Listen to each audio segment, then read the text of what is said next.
በስመ አብ ወወልድ ወመንፈስ ቅዱስ አሐዱ አምላክ።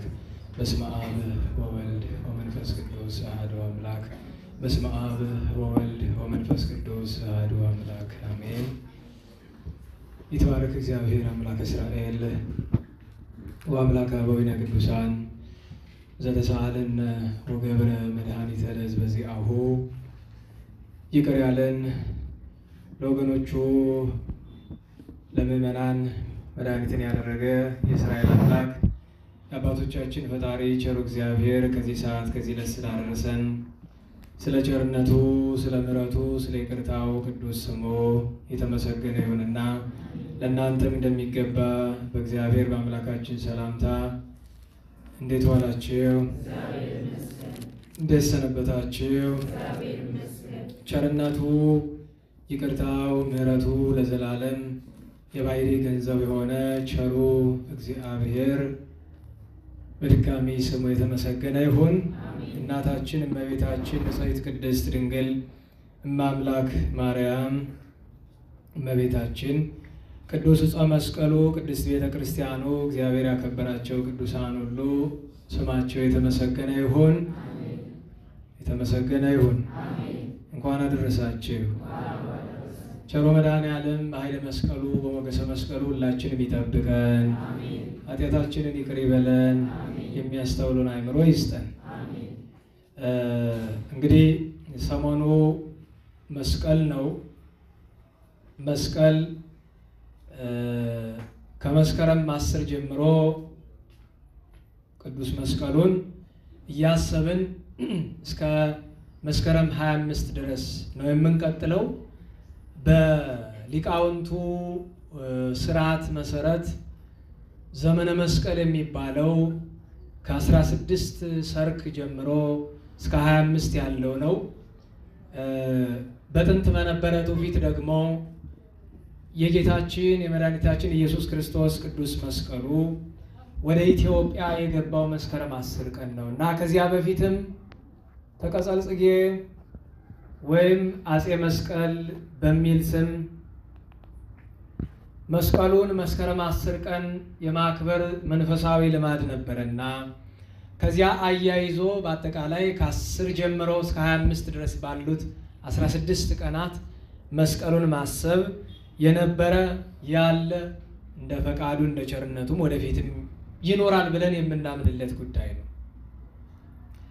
የመስቀሉን ነገር እንደ መግቢያ ጥቂት እንልና የትምህርታችን ርዕስ ግን ኃይለ ቃል ተግሳጽ ለመነጋገር የሚበጀንን ቅዱስ ጳውሎስ በአንደኛ ቆሮንቶስ መልእክቱ በምዕራፍ 5 ቁጥር 1 ላይ ያለውን ኃይለ ቃል መነሻ እናደርጋለን። ወይሰማ በላዕሌክሙ ዝሙት፣ በእናንተ ላይ ዝሙት ይሰማል። ኃይለ ቃሉን ጥቂት ዘለግ አድርጌ ላንብበው። የቅዱስ ጳውሎስ መልእክት ለቆሮንቶስ ሰዎች የተጻፈ ምዕራፍ 5 ቁጥር 1 መልእክቲቱም አንደኛይቱ ናት።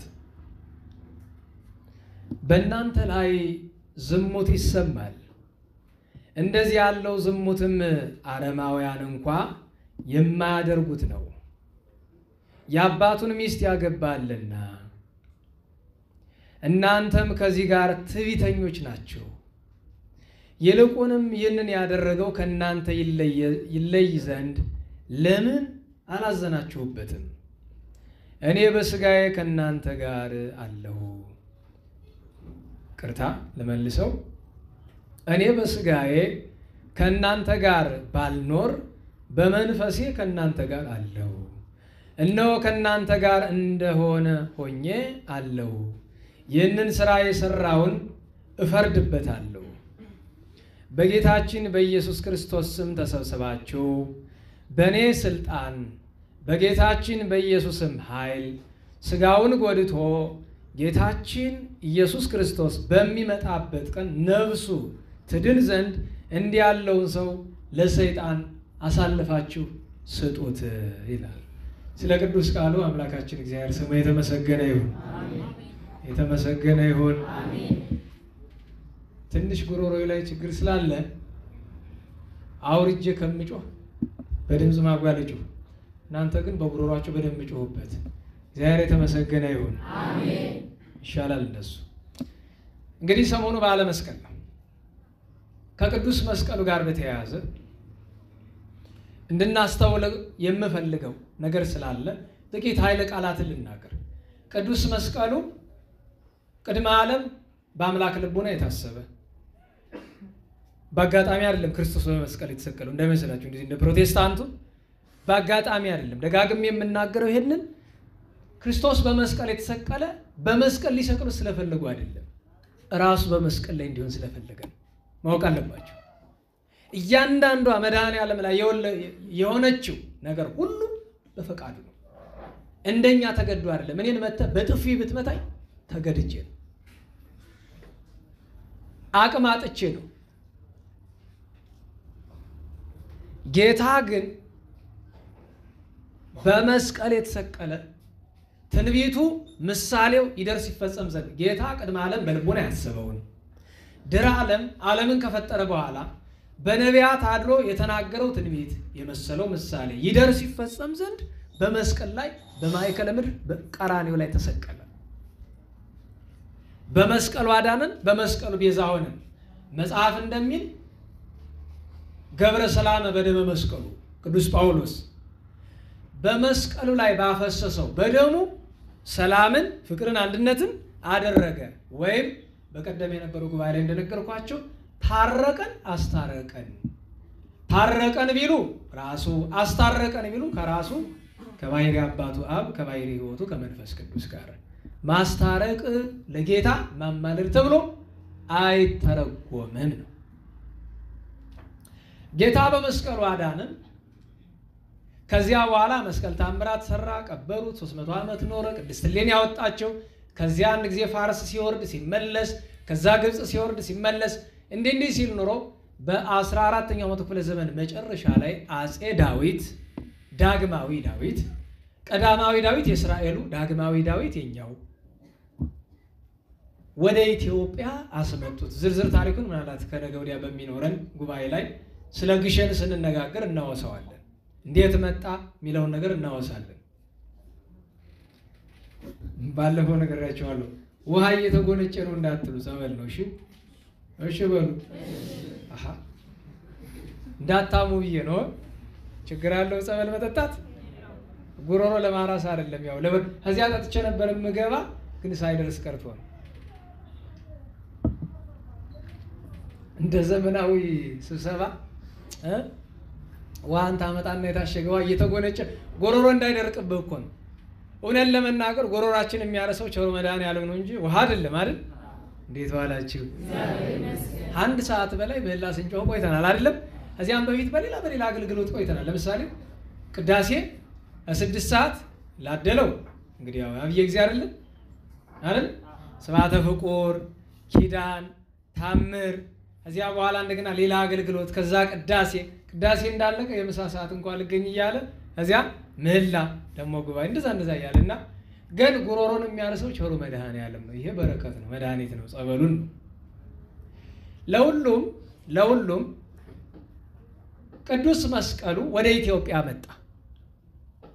ጥያቄ ይጠይቃሉ ሰዎች። ወደ ኢትዮጵያ የመጣው ግማደ መስቀሉ ነው ወይስ ሙሉ ነው የሚለው ብዙ ያከራክራል አይደለም? አያስጨንቀንም። አንዲት ፍንጣቂ ብትሆን ይኸውላችሁ፣ በማያጨቃጭቀው ነገር አንጨቃጭቅም። ደህና ዋላችሁ? እንዴት ዋላችሁ? አሁን ለምሳሌ በስመ አብ ወወልድ ወመንፈስ ቅዱስ አሐዱ አምላክ የሚለው በአማርኛ ሲተረጎም ምንድን ነው?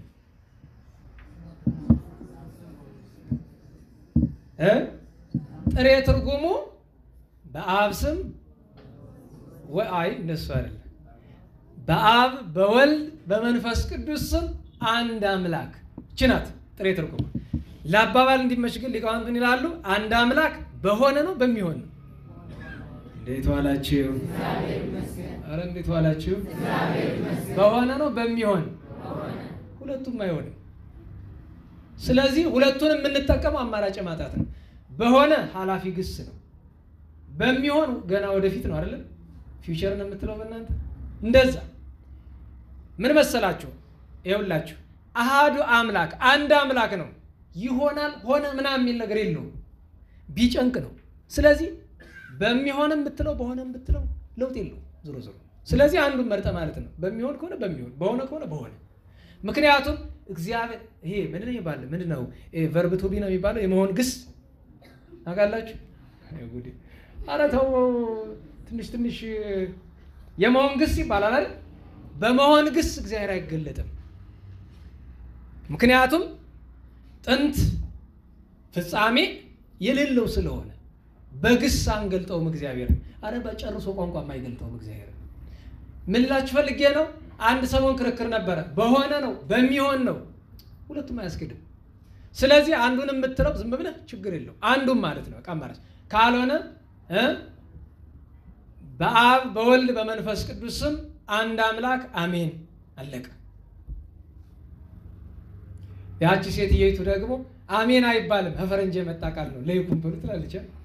ወይዘሮይቱ ንግስቲቱ እንዴት ዋላችሁ? እንዳትዞረኝ ደግሞ መቼም ረጅም ነው። እሺ ልተው። ዋናው ትልቁ ነገር ምንድነው? መጽሐፈ ጤፉት አጼ ዘርዓ ያዕቆብ ራሳቸው በእጃቸው የጻፉት መጽሐፍ ሙሉ አለ ይለናል። እንግዲህ አይደለም ብዙ ምድራሳት ድርሳናት ደግሞ ግማሹ ነው ማለትም የቀኝ እጁ ነው። ግማድ ማለት እሱ ነው ይላሉ። ችግር የለውም። ወላችን ብታክል የወጣን ብናገኝ ደስታችን ነው። ዋናው ትልቁ ነገር ግን እንድታውቁት የምፈልገው አንድ ነገር አለ። መስቀሉ አለኝ የሚል ዓለም ላይ ሀገር አለ? ንገሩኝ። ኧረ በሞቴ ኧረ በደንብ የለም። አለኝ የምትል ብቸኛው ሀገር ማናት? በቃ ስለዚህ አነሰም በዛም መስቀሉ የጌታ መስቀል ግማዱም ሆነ ሙሉ እኛ ጋር ያለ። ታዲያ ከቅዱስ መስቀሉ ጋር ተያይዞ ኢትዮጵያ አለ ካልን ኢትዮጵያውያን የተለየንን ብለን ካሰብን ለዚህ ጉዳይ ላይ ለቅዱስ መስቀሉ መታመን ከኛ ይጠበቃል። ለምሳሌ ትናንት አንድ ሰው ከላከልኝ ፎቶ ልጀምር። ኮብልስቶን ላይ መስቀል ስለዋል። ከዚያ ላይ ደመራውን አድርገዋል። በቅንነት ይመስላል። እንደ ጎንደር ይሆን አይሆን አላወኩም። አይታችሁት ከሆነ ፌስቡክ ላይ ሲመላለስ ነበረ። ልብ በሉ፣ የሚያልፍ የሚያገድም ሁሉ እየረገጠው ነው የሚሄደው። ሰዎች ልብሳችን ላይ መስቀል እናስቀርጻለን አይደለም? ያ መስቀል ልብሳችን ይቆሻል። አይቆሽም? እንዴት ዋላችሁ? በተለይ ወንድሞቻችን ታውቀዋለህ። ትንሽ ትንቀሳቀስ ላበት ይወጣል፣ ሰውነት ይገማል፣ አያስቀርብም።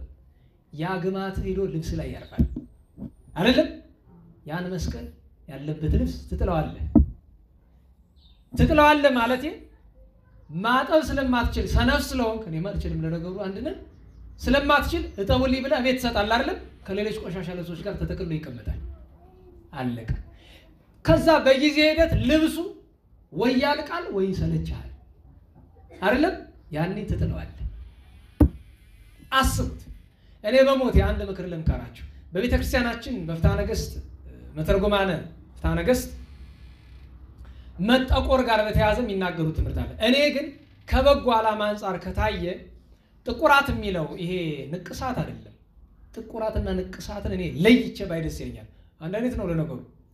ግን እኔ እስኪ አጼ ዘርዓ ያዕቆብ በዘመናቸው በ15ኛው ክፍለ ዘመን እንግዲህ በግንባራቸው በክንዳቸው ላይ መስቀል እንዲነቀሱ እንዲጠቆሩ አዋጅ አውጀው እናቶቻችን እስካሁን ድረስ በነገራቸው ላይ ገጠር የሚመጡ እህቶቻችን ንቅሳት ለማጥፋት ይልጡታል አይደለም?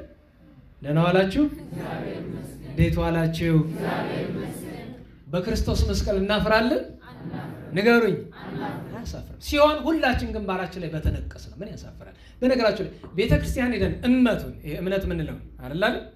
ምንድነው የምናደርገው? አሁን እሰው ቤት ሄዳችሁ አመድ ግንባር ትቀባላችሁ? ውርደት ነው አይደለም? እዚህ ያለው ግን አመድ አይደለም እኮ። የክርስቶስ የመድኃኒታችን ቅዱስ መስቀሉ አናፍርበትም። የተነቀሳችሁ ሰዎች እኔ አሁን ለምንድን ነው የማትነቀሱት? አንደኛ መቼም ሰው ከግንባሩ ላይ ከሚነቀሰው መጀመሪያ ልቡ ላይ ቢነቀሰው ይሻላል በሚለው ፍቅረ መስቀሉ ይቀድማል በሚለው መንገድ። ሁለተኛ ነገር ከመጻሕፍት ጋር በተያያዘ ለዓላማ ምንም ቢታዘዝም እንኳን መጠቆር ከጌጥ ጋር ተያይዞ ስለተከለከለ ብዙ ሰዎች ዛሬ አይታችሁ ከሆነ መስቀሉን እንኳን ክንዳቸው ላይ ወጣቶች የሚነቀሱት ለመስቀሉ ፍቅር አይደለም። በነገራችሁ ላይ የመስቀሉ ፍቅር ያለው ሰው ሁልጊዜም የተሰቀለውን መድኃኔዓለምን እያሰበ ከክፋት ራስን የሚጠብቅ መሆን አለበት። እኔነሰ ንሰብክ ክርስቶስ ኀዘ ተሰቅለ። ቅዱስ ጳውሎስ በአንደኛ ቆሮንቶስ መልእክቱ ምዕራፍ 1 ቁጥር 18 እና 19 ስትመለከቱ እኛስ የተሰቀለውን ኢየሱስ ክርስቶስን እንሰብካለን። ክርስቶስ የተሰቀለውን ክርስቶስን የምትሰብክበትን መንገድ ልንገርህ። ደህና ዋላችሁ። አንደኛው በማመን ነው የምትሰብከው። መጀመሪያ አንተ ማመን መስበክ ነው። ሁለተኛው ክርስቶስ መድኃኔዓለም እንዳዘዘህ ስትኖሪ ይሄ ሌላኛው ዋናው ትልቁን መስቀል መስበክ እሱ ነው። ሶስተኛው በአንደበትህ ስለ ክርስቶስ ሕማም ስለ መስቀሉ ትሰብካለህ። የመጨረሻ ትርፍ ነው። አካል ላይ ያለ ልታደርግ የምትችል ትርፍ ነው። እሱ የመጨረሻ ነው። ይሄን ሁሉ ሳታደርግ ብትነቀሰው ውሸታም ነህ፣ ጌጥ ነው። የክርስቶስ መስቀል ደግሞ ሕይወት መድኃኒት ነው እንጂ ከሕይወትነቱ በፊት ጌጥነቱን እናስቀድመን። ትናንት አንዲት ተራ እየጠየቀች ነበረ። ቴሌቪዥን ላይ አንዱ ጋዜጠኛ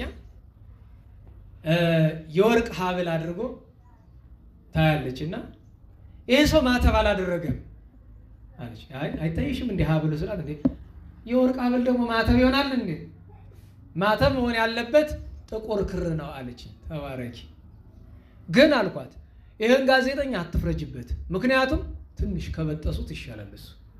ኋላ ስመለከተው ከወርቅ ሀብሏ ታች ላይ ምን አለች? መስቀል አለች፣ የወርቅ መስቀል። ሰውየው ከእምነቱ ይልቅ ለጌጥ እንዳደረገው ግልጽ ነው። ግን ደግሞ ከማይኖር ይሻላል። አሁን እዚሁ ላይ አንድ ስምምነት ልናደርግ ነው። ደህና ዋላችሁ። አንገታችሁ ላይ የወርቅ ሀብል አትሰሩ አልልም። የወርቅ መስቀል አታንጠልጥሉ አልልም። ችግር የለውም። መስቀሉን በወርቅ ብናሰራው ችግር የለውም። ጥቁር ገመድ ግን አንገታችሁ ላይ ግድ ያስፈልጋል። ገብቷችኋል? በቃ ጥቁር ገመድ የግድ ያስፈልጋል። ይሄን ማለት ምክንያቱም ስንጠመቅ 3 አይነት ቀለም ያለው አይደለም ማይተባችን? ነገሩኝ። ምን አይነት ቀለም? ቀይ፣ ነጭና ጥቁር። ይሄውም ምስጢረ ሥላሴ ነው አይደለም? ነጩ የአብ ምሳሌ በደመና ሆኖ ታይቷልና አንድም ብርሃነ መለኮትን በደብረ ታቦር ሲገልጽ ከጌታ ጋር ታይቷልና፣ ቀይ የጌታ ነው ስጋን ስለተዋሃደ፣ ደማችን ስጋችን ስለተዋሃደ ነፍሳችንን ጨምሮ። ጥቁር የመንፈስ ቅዱስ ምሳሌ ነው። ምነዋ መንፈስ ቅዱስን በጥቁር መሰለው ትለኝ እንደሆነ ጥቁር ሁልጊዜ ለመጥፎ አይተረጎምም። ጥቁር ምሳሌነቱ ለነፋስ ነው። እስመ ነፋስ ጸሊም በአርአያ ሁሉ ሊቃውንት አይደለም? ጥቁር ማለት ሁለት ትርጉም ነው ያለው አይደለም? አንደኛ ጨለማ ማለት ሲሆን፣ ሁለተኛ የማይታይ ማለት ነው። ገብቷችኋል? ጨለማ ይታያል። እንኳን ጨለማ በጨለማ እንኳን ሌላ ነገር ማየት አንችልም አይደለም? ስለዚህ መንፈስ ቅዱስ በጥቁር ተመሰለ። አንድም ምሳሌ ለውጦ አባቶቻችን ያስቀምጣሉ ለሁሉ። ከዚያ እሱን እስከ 7 ዓመታችን ድረስ እንለብስና አንዳንዶቹ ቶሎ ይቀይሩታል አንገታቸው ላይ። ግን ከቻላችሁ ያንኑ እስከ 7 ዓመት አቆዩት። ለምን? ከ7 ዓመት በኋላ ጥቁሩን ብቻ የምናስቀርበት መሰረታዊ ምክንያት ጌታ ተናግሯል። ወበዓለምሰ ሀለወክሙ ሕማመ ትርከቡ፣ በዓለም ሳላችሁ ምን አለባችሁ ንገሩኝ። አዎ እሱም በማሰብ ልክ መነኮሳት ጥቁር የሚለብሱት የግብፅ መነኮሳት ለዛ ነው። ጳጳሳት ጥቁር የሚለብሱት ለዛ ነው። ስለዚህ የግድ ጥቁር ማዕተብ አንገታችን ላይ ሊኖር ይገባል። ደግሞ ጥቁር ማዕተብ ስታደርጉ ጠንከር ያለውን አድርጉት። በፊት አስታውሳለሁኝ ሌቦች በዚህ ሲር አንገት ላይ ጥቁር ሲር አንገቱ ላይ ሲያስር በዛ ገደሉ ታንቀው ምናምን ሲል ይኸውላችሁ፣ ሌባ መግደል ከፈለገ በሲሩ ብቻ ሳይሆን በፈለገው ይገላል። በመጀመሪያ ደረጃ ሌባ አለበት ቦታ አትሄድ፣ አታምሽ አይደለም? አለ ሰዓት እየሄዱ ጅብን ነገረኛ ያሰኛሉ ይባላል አይደለም? ሌባው አለበት ቦታ አተገኘ አትርፍም። ምክንያቱም በራሱ ሲር ይዞ መጥቶ አንቆ ይገላል። ማን ነገራችሁ? የሌባ ነገር ያስገርመኛል። አንድ ቀን ተደበደብንና ብርቅ ሲመስለን ኋላ አንድ እኛ ስንደበደብ ሌባ ሲደበድበን ወንዱ ምናምን ሲል ነበር የገጠር ሰው ነው። እና አንድ ቀን አይመችም እግዚአብሔር እኮ ሀፍ የወጣችውን አያስቀራትም። ቅሩብ ነው፣ ሰማይ ነው። ማታ ላይ ያገኙት ምኑ እንደነኩት አይታወቅም። ብቻ ሲነቃ ቆሻሻ ገንዳ ውስጥ ለውታል። አቤት ንዴቱ ታዩት። አቤት ኋላስ ምን አለ? መቃጥን ይባላል አይደለም? ይሄ አሳ ሊያጠምዱ ሲፈልጉ እዚያችሁ ውስጥ አድርገው አይደል አሳው የሚያጠምዱት። ምን አለ? አንተ እንደሚከታተሉ አውቃለሁ። ስለዚህ ሌቦች የሚገኙበት አካባቢ ላይ ምሽት ላይ ተገኝና አንተን ሊይዙ ሲቀርቡ ብድር የለመልስ ሊያስገድለኝ። አይ ጉድ! በዛው ላይ በእኔ ታኮል ይደበድባቸው። አሁን ሌላው ኃጢአቴ ላይ በቃ ደግሞ ሰው በማስደብደብ ማለት ነው። እነሱ መደብደብ ካለባቸው ምን እሱ አስኬደኝ አራዳ ሄጄ 1,000 ብር ላንዱ ከፍለ ደብድብ ብትሉ ይደበድበኝ። ሌቦቹን እኮ እናውቃቸዋለን። አታውቁም? ታወቃሉ እኮ ቀበሌ 11 እነማን፣ ቀበሌ 10 እነማን፣ ቀበሌ 9 እነማን፣ 4 እነማን፣ 6 እነማን። ግን የስድስቶቹ 6 አይሰርቁም። የስድስቶቹ 10 ነው የሚሰርቁት። የአስሮቹ ቀበሌ 6 ነው የሚሰርቁት። ይሄን ማወቅ አለባችሁ። የሰፈሩ ልጆች አስተቋሚ ናቸው። ወንድሞች ታውቃላችሁ። እያያችሁ አይደል ዝም የምትሉ? አሁን ሰሞኑን ህፃናት ማፈን፣ ያፈኑትን መግደል ምናምን እንሰማለን አይደለም? ፖሊስ ትላለ። አንተ ወንጀል እየተሰራ አልፋ አይደለም ትሄድ። እኔ ምስክር ነኝ። የተደበደብኩ ቀን አንድ ሰው በዙሪያ ፊልም አክሽን ፊልም ይመስላል ሰው። አዎ ይታየኛል እኮ ኋላ ሄዶ ወንድሜ ስጠይቃቸው ምን እንዳሉት ታውቃላችሁ? እንዴ ቄሴ ነው እንዴ? እሱ መሆኑን ብናውቅ የምንገለግለውን አላሉ? እነሱን ነበረ መደብደብ። ቄሴ ሆንኩ አልሆንኩ ሰውነቴ አይበቃቸውም ነበረ። የእውነቴን ነው። አንተ ወንጀል ሲሰራ እያየ ዝም የምትል ፖሊስ ላይ ትፈርዳለህ። እስኪ አንተ መጀመሪያ እስቲ ወጣ በለው ወደ ትግራይ አካባቢ ተባበራሉ አይደለም? ይገርመኛል አንዳንዴ እዚህ ወሬ ብቻ አንተ ከተባበርክ ታውቀዋለህ። አንዱ አፋኝ ጎረቤትህ፣ ሁለተኛው አፋኝ ጎረቤትህ ነው እናውቀዋለን ብዬ እግረ መንገዱን እንዲያው እችን ተግሳጽ ልንገራችሁ ብዬ ነው። ጎንደር ከተማ የሌባ ከተማ የማጅራት ምሽ ከተማ የሆነችው በእናንተ ጥፋት እንጂ በፖሊስ ጥፋት አይደለም። ምክንያቱም ወትሮውኑ ከፖሊስ ምን እንጠብቃለን? አንተ ነው የሚመስለው። አንተ አይደለ ነገ ፖሊስ የምትሆነው። እናስተውለው። ወደ ማይተብ ጉዳያችን እንመለስና ይሄንን እናድርግ ነው ለሁሉም። ከዚያ ውጪ አደራ እምላችሁ ነገር ይሄ ትልቅ መስቀል ደረታችሁ ላይ የምታንጠለጥሉትን ነገር እውላችሁ። መስቀል ደረት ላይ ከማንጠልጠል በፊት በላይ እንደዚህ ከማስቀመጥ በፊት በመጀመሪያ ደረጃ ሰው ሲያይህ ለመስቀሉ የሚመጥን ሰብዕና አለህ ወይ የሚለውን ነገር መርምረው። በተለይ ጫት አፍ ላይ ወጥረ ይዘህ መስቀሉ እንደዚህ ታንጠለጥለዋለህ እዚህ ጋር አይደል? ልክ እዛ ቬጋስ እንዳለው አንድ ራፐር መስቀሉን ታውቃላችሁ አንጠልጥለው ለነሱ ጌጥ ነው አይደል?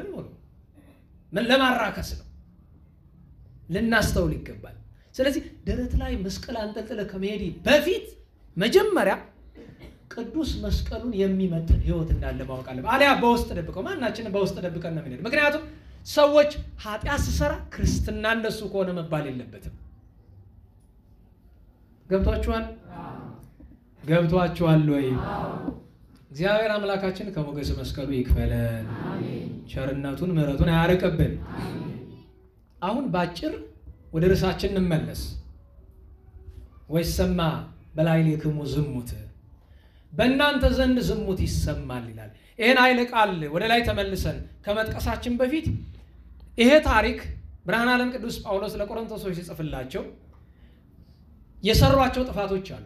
ከሰሯቸው ጥፋቶች መካከል ግን በዚያ ዘመን የነበሩ አይደለም ክርስቲያኑን አሕዛቡን ጉድ ያስባለ አንድ ግለሰብ ነበረ። ይሄውም ሰው ከፈቃደ ሥጋ ብዛት የተነሳ ቃል በቃል ገልጾታል። የአባቱን ሚስት ያገባል። ትርጉሙ ይገባቸዋል? እንዴት ዋላችሁ?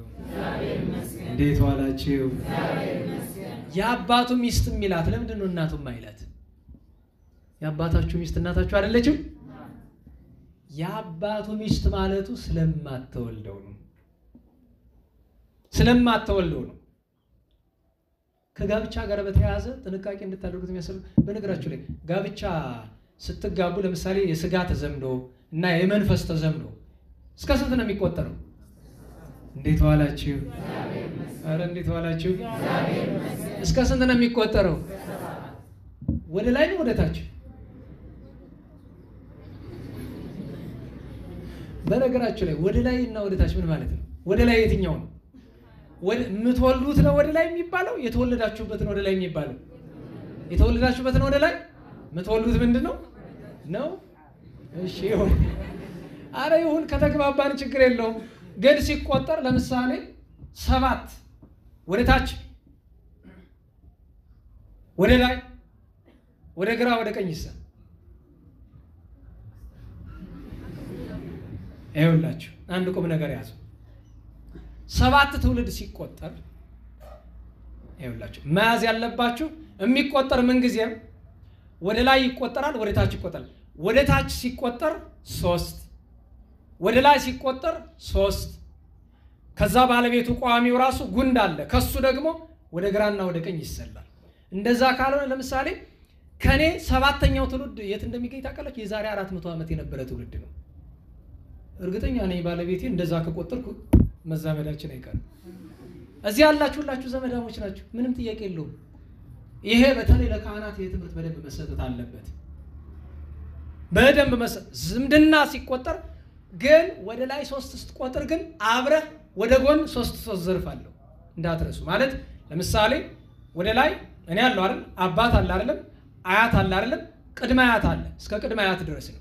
ዘር ልቁጠር ካልከው እስከ ደረባቴ እስከ 15ኛ ትውልድ ይሄዳል። ማንተቤ ደረባቴ ብሎ ነው ትውልድ 15 ላይ ያቆማል በሀገራችን ባህል አቆጣጠር። እንግዲህ 3 ትውልድ የሚባል አለ፣ 7 አለ፣ 15 አለ። ለጋብቻ 7 የምትለው አቆጣጠር ገብቷችኋል? አባት አያትና ቅድመ አያት፣ ወደ ታች ልጅ፣ የልጅ ልጅና የልጅ ልጅ ልጅ። ሰው ቆሞ ማየት የሚቻላቸው እነዚህ ናቸው። ገብቷችኋል? ወደ ጎን ምን አለ? እህት አለ አይደለም? ወንድም አለ፣ አክስት አለ፣ አጎት አለ። ይሄ ሲቆጠር ቀላል እንዳይመስላችሁ። በነገራችሁ ላይ አሁን ስቆጥር በእናቴ እናት 3 ሄድኩ አይደለም? አረ ነገሩ በእናቴ አባት 3 ሄድኩ አይደለም? ልብ በሉ።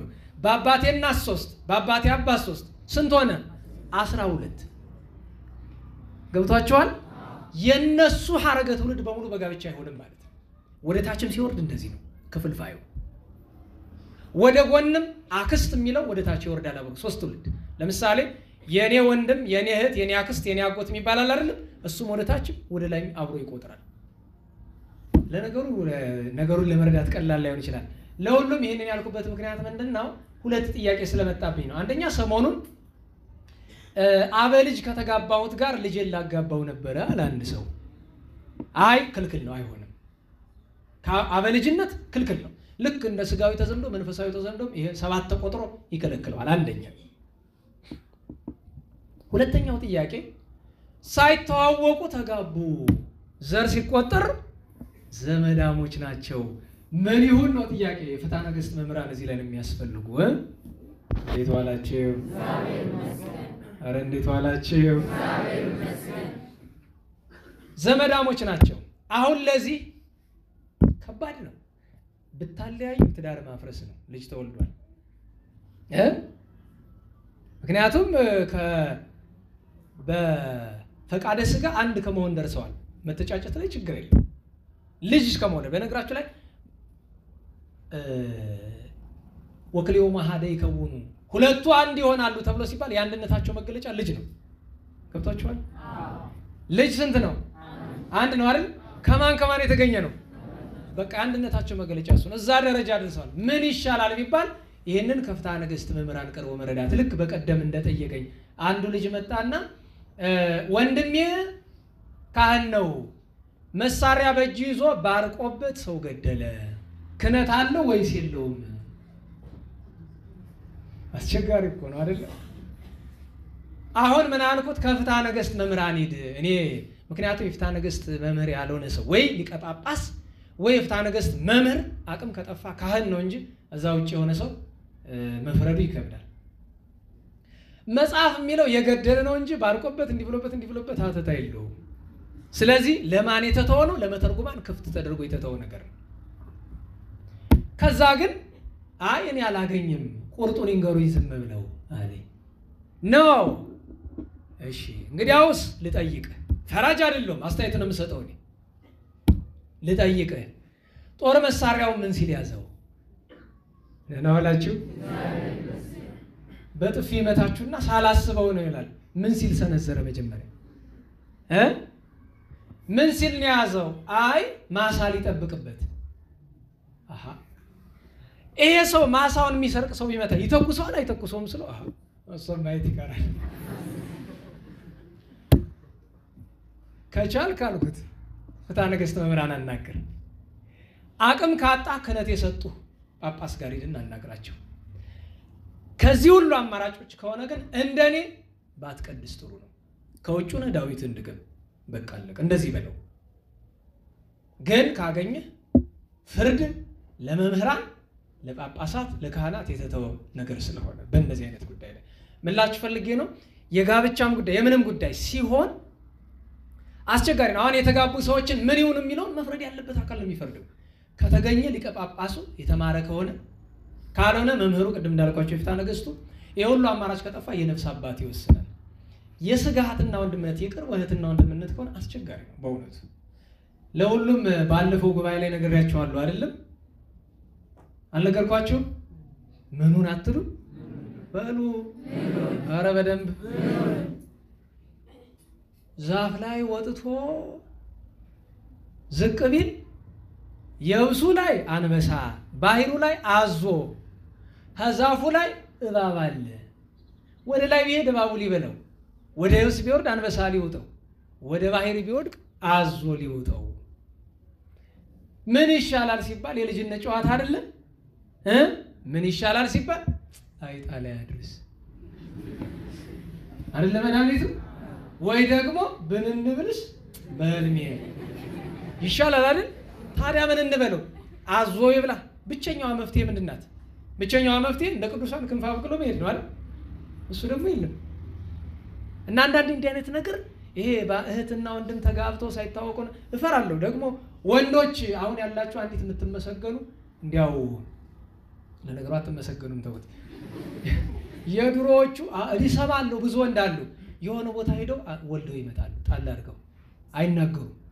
የሆነ ቦታ ሄደው ያራርቆ መውለድ የሚባል አይደል? እዛም ይወልዳሉ እዛም ይወልዳሉ። የሚገርማችሁ ነገር አይተዋወቁም ልጆቹ። ሰውሽ ያጠፋውን አጥፍቶ ምን አለ ልጆቹን ቢያስተዋውቅ። የእውነቴን ለሁሉም ይሄ ሰው የእንጀራ እናቱ ናት። በእኛ ሀገር አነጋገር ስቴፕ ማዘር ነው የምትሉት እናንተ። የእንጀራ እናቱ ናት ወይም የአባቱ ዕቁባት ናት። በዚህ ምክንያት በሮቤል ላይ የደረሰ እርግማን በሁሉ ላይ ይደርሳል። እሱ ብቻ አይደለም። በመካከለኛው ዘመን ላይ አፄ አምደ ጽዮንና ሰይፈ አርዕድ ላይ ያ ሁሉ መነኮሳት ወጥተው መከራ የተቀበሉበት ምክንያት የአባታቸውን ዕቁባት አግብተው ነው። ስለዚህ በጣም ትልቅ ኃጢአት ስለሆነ ብርሃነ ዓለም ቅዱስ ጳውሎስ ስለዚህ ነገር ሲናገር በእናንተ ላይ ዝሙት ይሰማል። አሁን ወደኛ ልናመጣው ነው።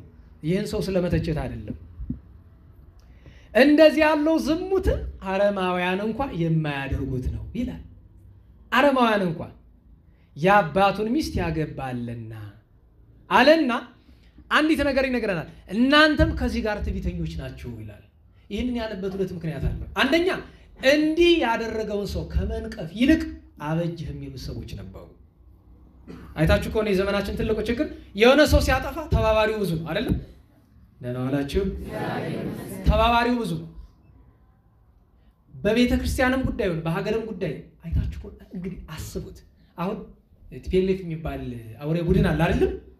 የተከታዩ ብዛት፣ የደጋፊው ብዛት፣ የገንዘብ አዋጭው ብዛት ይገርማቸዋል። ከመንግስታት ራሱ እነ አሜሪካ ነሽ፣ አውሮፓ ነሽ፣ ምንድነሽ ተሰብስበው ማንን የሚደግፉ? ክፉ አድራጊው።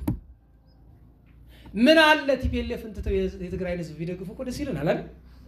ነገሩኝ እንጂ ይከፋናል? የተራበው ሰው ትግራይ ያለው ረሃብ የረሃብ ጠን የሚያሰቃየው ወንድማችን እህታችን እናታችን አባታችን ቢበላ ይከፋናል? ደስ ይለናል። ግን እነሱ ዓላማቸው የትግራይን ህዝብ መርዳት አይደለም፣ እንዲጫረስ። ይሄው እየተጨረሰ ለክፋት እንኳን የሚገስጽ አልኳችሁ ተባባሪው መብዛቱ። ዋናው ግን እኔ እዚህ ላይ ልነግራችሁ የምፈልገው ነገር አለ። የዝሙት ፈተና ሁላችሁ ወጣት ስለሆናችሁ ነው ሽማግሌ አይታየኝም። ሁላችሁ ወጣት ስለሆናችሁ የጋራ ፈተና አይደለም? የሁላችን የጋራ ፈተና ምንድነው? ዝሙት። በእናንተ ላይ ዝሙት ይሰማል ብሎ ሲል በዝሙት የማይጠረጠር ሰው እዚህ መካከል አለ? እንዴት ዋላችሁ? እኔ በዝሙት አልጠረጠርም የሚል ሰው አለ? አንድ አስተማሪ ሰባኪ ጓደኛ አለኝና የሚገርማችሁ ሴት ልጅ ራቆቷን ከፊቱ ላይ ብትቆም ምንም አይመስል፣ ምንም እንዲሁ የዛፍ ቅጠል ያየ አይመስለው። ይገርመኝ አይመታደል ይላለውኝ። ኋላ እምመንን ነኝ የዚህ ዓለም አምሮት የለኝም አለ። አይ ትንሽ ቆይቶ ይመጣና እምመንን ነኝ ይላል። ትንሽ ቆይ፣ አይ እምመንን ነኝ፣ ትንሽ ቆይ፣ አይ መሄድ አለብኝ፣ እዚህ በኋላ እዚህ ዓለም መኖር አልፈልግም ማለት ነው። አዎ ይኸውልህ ወንድሜ እንግዲያውስ አልኩት 3 ወር አንድ ገዳም ገብተህ ስርዓት ልስራልህ። የአባቶቻችንን ስርዓት ልንገርህ። በዚያች ስርዓት ያለ ምንጣፍ እየተኛ በቀን አንድ ማዕድ እየበላ ከ24 ሰዓቱ 3 ሰዓት ብቻ እየተኛ ጽኑ ስግደት እየሰገድክ 3 ወር ተጋድሎ ሞክረው። እነዚህ ወራት ከሰመሩልህ ችግር የለውም እስማማለሁ። መቼም አሁን እኔ ፈቃጅ ያደረገኝ ሰው የለም አይደለም፣ ግን ያው ትልቁ ነኝ መቼም ከበከርኩ ብዬ ነው። ተታ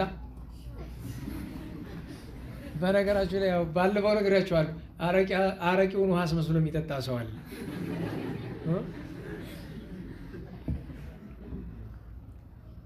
ኋላ እሺ ብሎ ሄደ።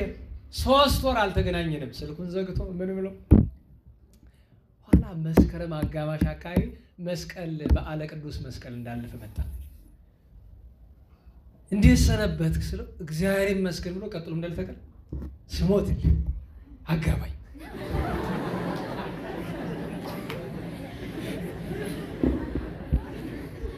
እኔ አልገረመኝም።